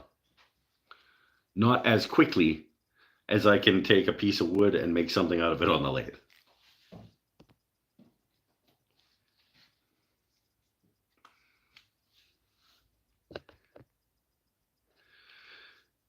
Yeah, no, just glad to be using it. Exciting because I'm using after not using much. I thought you were like, I've been using my, you know what I meant, right? You're like, I've been using my bandsaw. It's been exciting, and I would like to upgrade it. Can't sand with a table saw? Well, not with that attitude. He asked for your subjective favorite tool to use in the shop. Not which does a specific task the best. But my favorite tool to use in the shop is the one that does the task the best.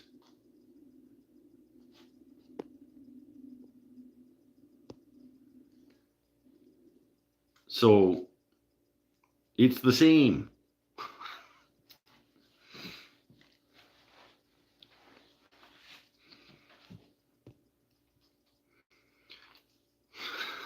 You can make a bow with only the table saw. Yes, you shouldn't, but you can.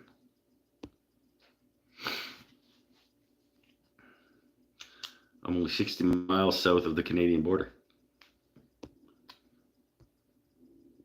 Where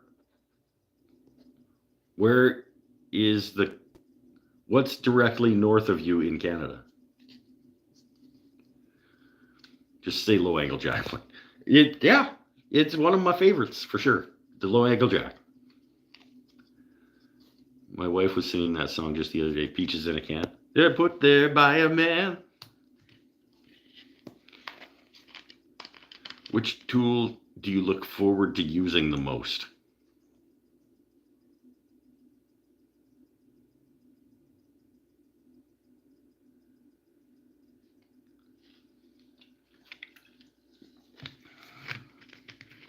I guess it's probably the lathe. If that's the criteria, it's the one that where I would use the word get to use it the most often. Like, oh, today I get to go spin wood up on the lathe. I don't know that I've ever thought like, oh, today I get to resaw with the bandsaw. It's always I have to. I have to do resawing, so over to the bandsaw we go. It's not like, yeah, I get to resaw this board.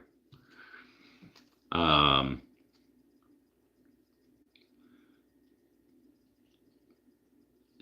do enjoy the table saw. I do like to use the table saw.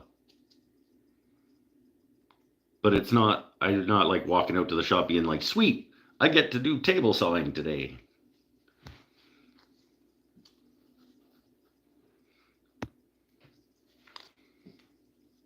So if that's the criteria, I guess it is probably the lathe.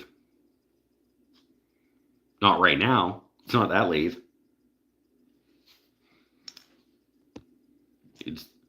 It's the lathe in general.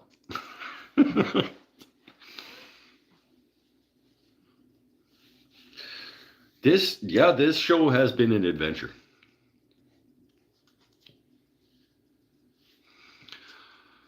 I need a smaller bandsaw to do cutouts with so I can leave my Laguna in resaw only mode. Well, I think you need a bigger shop then, my friend. I don't know if you got the spatial capacity to have 2 bandsaws operational.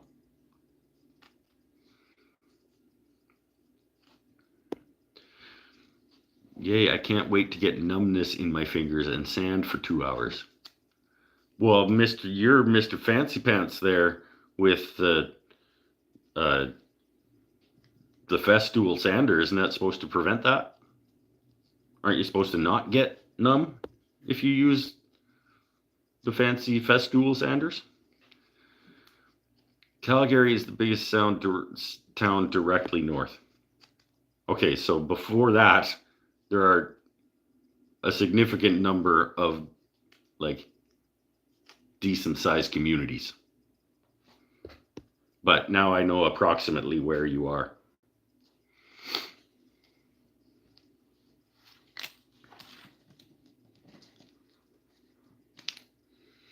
Do need a bigger shop. I mean, need is a funny word. I don't think you need a bigger shop. Wait, none of us need a bigger shop.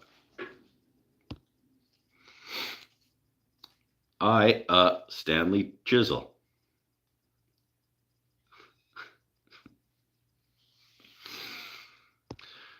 Unmarked 727 3750 or whatever, but I love that thing. 1.2 inch. Nice. Just has the look and feel that feels great. My favorite, and I use it for everything. No, you don't. You absolutely do not use that chisel for everything. That's lies. But I know what you mean.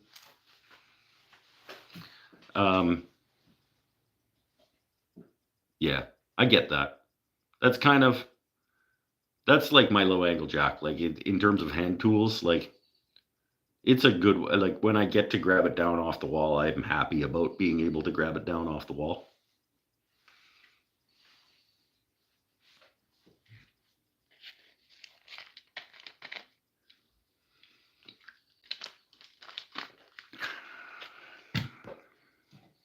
And the smoother too. It's under there. But the smoother too.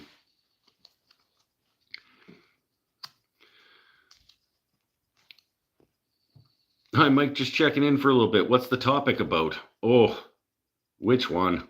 We've been all over the damn map today, my friend. Right now, we're talking about our favorite tools in our shops and what that means. But before that, it was just, we were all over the place.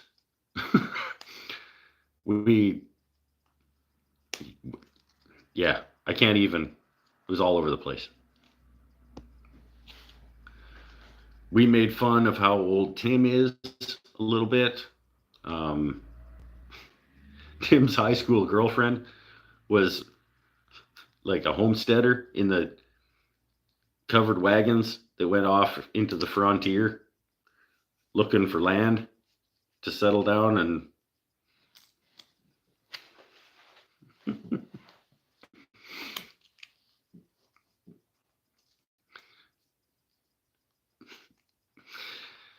let's not talk about milking. Yes, we're not going to talk about milking anything anymore.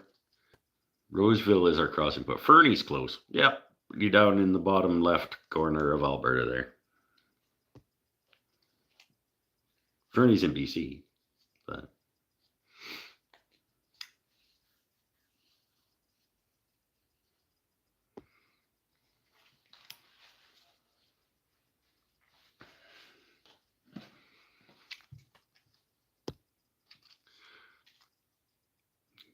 you're quite a ways west of Calgary if Fernie is close. I guess Alberta does that, so maybe not.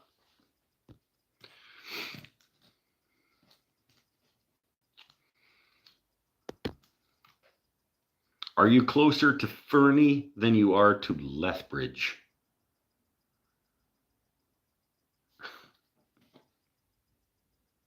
Yeah, that's a fair question. Doesn't matter. How did you know she moved to your area? I don't know who that's referencing. What was your food that you didn't have before? Let me tell you a little story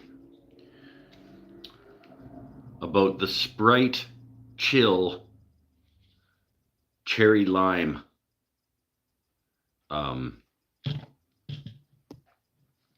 Don't buy that. Paul is on his way out. Later.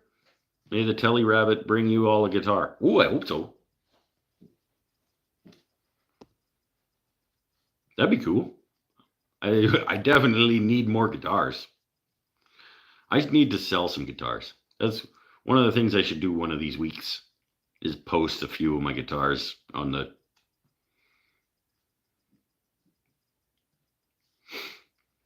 I don't need all of those.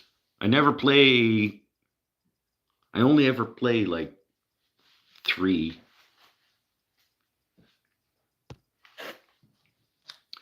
What's your favorite food you haven't tried yet?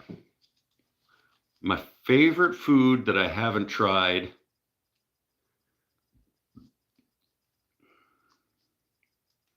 It's one of those fancy Japanese omelets that they look all like soft and squidgy, and they make them with chopsticks, and then they put them over rice, and they kind of like over the rice. That's my favorite food that I haven't tried.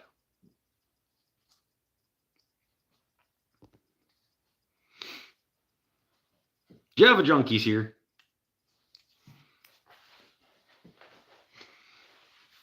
Okay, I won't. You don't. I mean, unless you want the rest of this one. But don't buy one.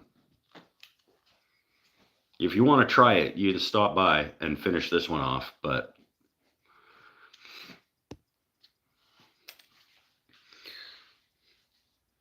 I think maybe we'll just tighten this up and wrap it up in a little bow.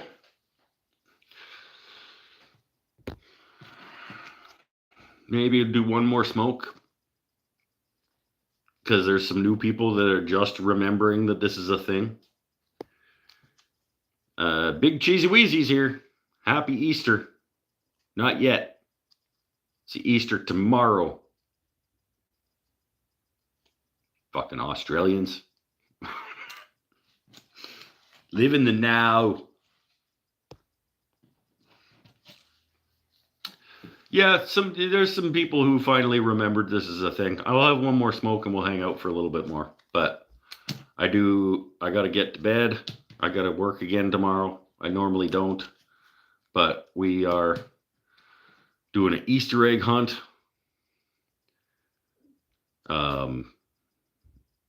And so we have need of extra hands around. So I'm working tomorrow.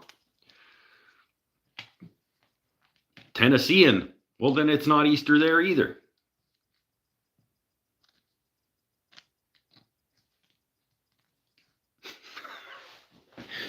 Oh, yeah. One more puff, and then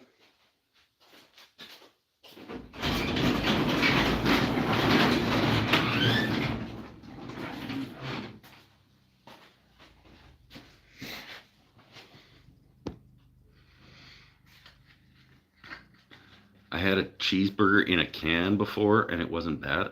What the shit is a cheeseburger in a can?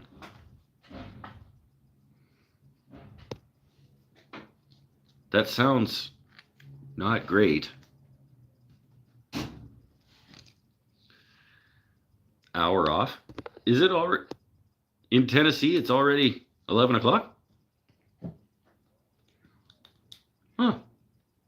I guess it's probably 11 o'clock in Newfoundland Scotia too then.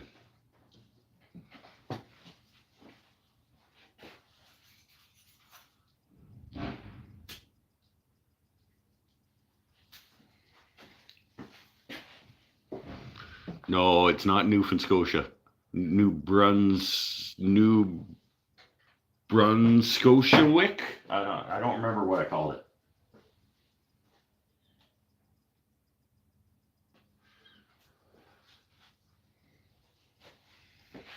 Maybe Newfoundland Scotia Brunswick. That would work, I guess.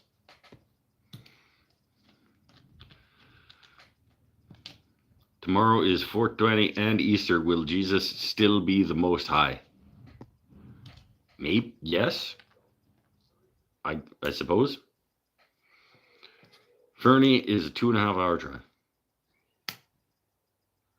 That's pretty close.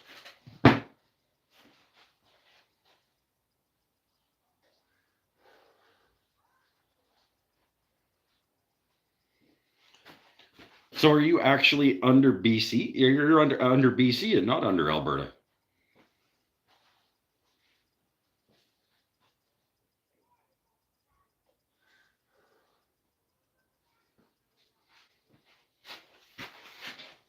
You're over by Idaho.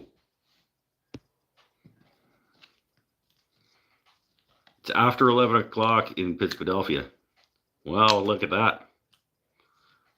So as the world turns, the sands through the hourglass.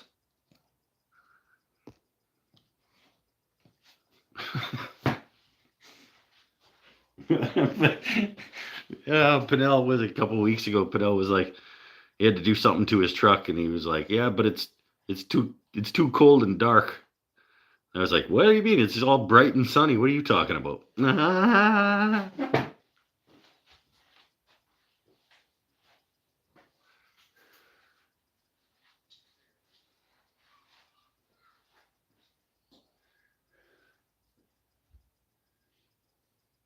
We're just getting sunset here right now.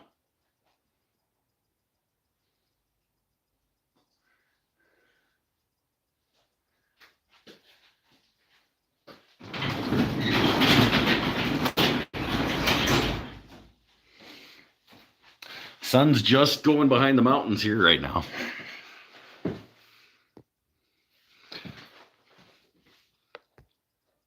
Happy Easter, Mike and everyone. Okay, bye, Vlick. Oop, don't. I almost banned Vlick.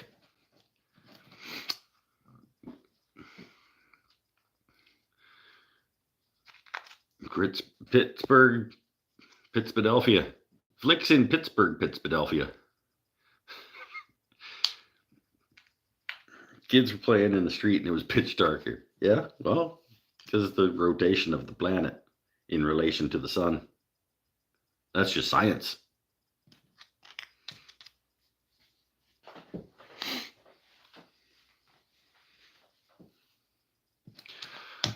It is currently 8:11, according to my clock.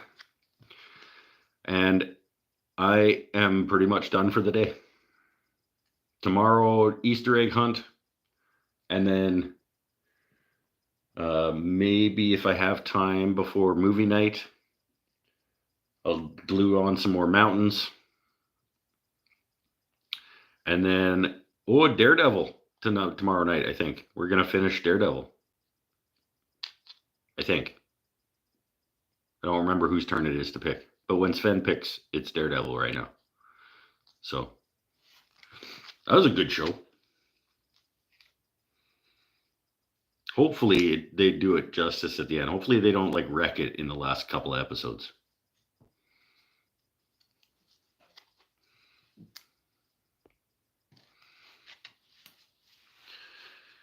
Oh, I'm actually in Maryland. You're in Pittsfield, Maryland.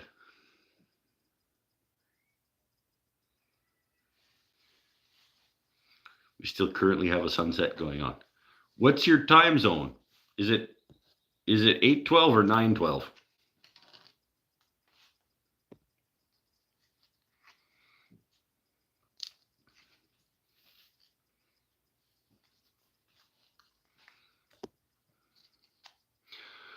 Oh, Vanilla is fast asleep, probably. As I will be in probably under an hour. I think I'm going to wrap this show up. I am going to go to lay down. But yeah, you guys leave those channel recommendations. Go to today's video release where I talk about my favorite YouTube channels and put your channel recommendations in there, because that's where I want to go find them when I want to go looking for YouTube channels.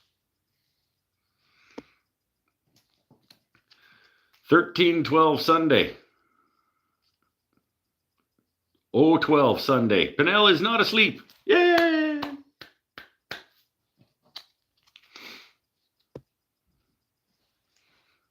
Good work. You get your truck fixed? I don't remember what was wrong with it.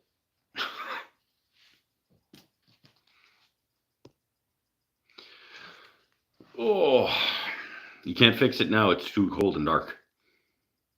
He's earning his pay tonight. Yeah, well, he came late, though. So, as per usual. Oh, video game update for all those interested. Boy and I have been playing. Why is it so difficult these days? I don't do a lot of video games, but why does it seem to me to be so difficult to find 2-player on the same TV video games? Other than racing games. In any case, we found one. It's called Split Fiction. And we've been playing that, and it's pretty good. It's got a lot of different, each level you play has different mechanics for the characters to be able to do. So, one level, jump and stuff is always the same, but on one level, one character has this power and the other character has this power, and you do teamwork and figure out puzzles and stuff. But then the next level, you guys have completely different abilities than you had before. So you have to kind of relearn a new mechanic every level. And the story's pretty cool, and the characters are pretty cool, and the gameplay is pretty cool. And I'm quite enjoying it. Tailgate wouldn't shut. Plastic bushing on the passenger side got made. Okay, cool. Stardew Valley. That's a 2-player video game? Is it on the PlayStation 5? And is it cool? Because we are gonna, after we're done this one, I am enjoying having both of us be able to play at the same time. Most of the time we play games and we kind of switch back and forth, or I play and he watches, and we're playing it together. But it's been fun, actually, the two of us like playing at the same time and different characters, and we're like figuring stuff out and helping each other do stuff, and it was pretty rad. And it's cool. Like, okay, the concept of the game, since everybody is probably super interested, it's there's these two never been published authors, and one of them writes sci-fi and one of them writes fantasy, and they go to this publishing house to become published, but there's like a machine and a sketchy dude, and they get sucked into like their own make-believe worlds. And so sometimes you're in a sci-fi world and sometimes you're in a fantasy world, and it's pretty cool. It's a pretty good game. I think it's on all platforms. It's a farming sim. Oh, I don't want to do a farming sim. That doesn't sound fun. It's not my kind of game.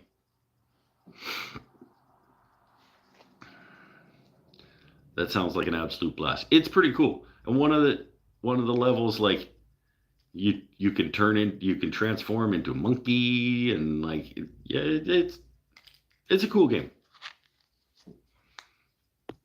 Farming and dungeon crawler. Oh, now it's getting better. Farming sim that's also dungeon crawler? I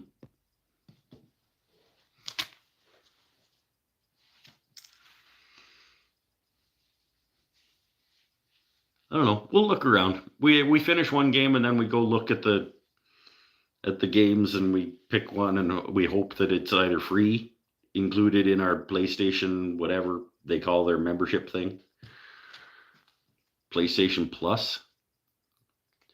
I think and there's a lot of like free games.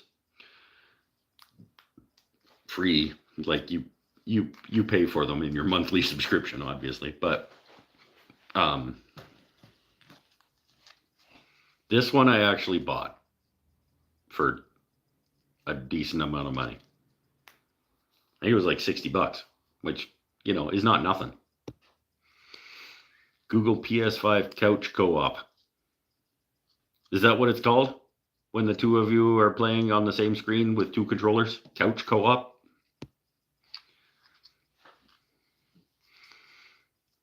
Clearly, I'm a big video game guy.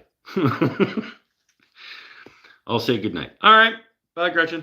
It is tomorrow there. So, yeah, we'll get it wrapped up.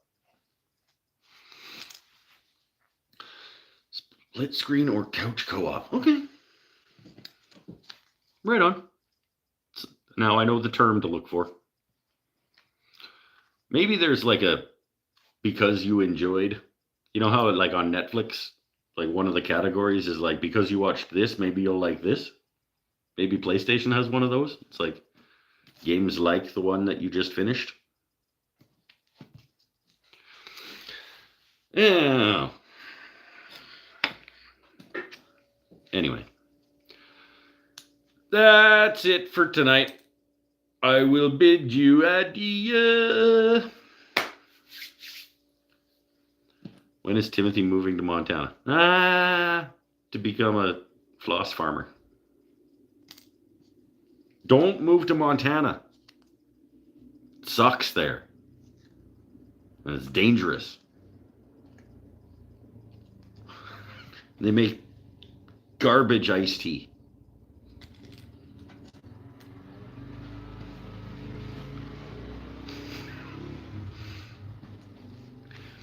I have Xbox Game Pass, same as PlayStation Plus, and it has a category for couch co-op. Oh, that'd be cool.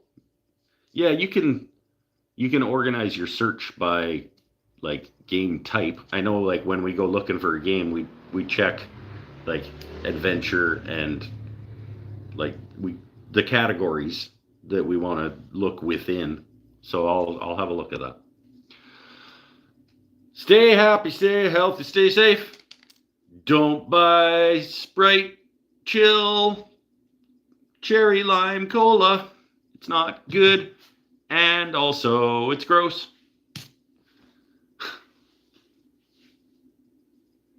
Bye for now, everybody. We will see you next weekend, will we? Yes. Don't have anything next Saturday night, I don't think. So, until next time, bye for now. Thanks for coming. This was another interesting adventure of a show. This one was. Yep. It's the only way to say it. That's what this was. It was an interesting adventure of a show.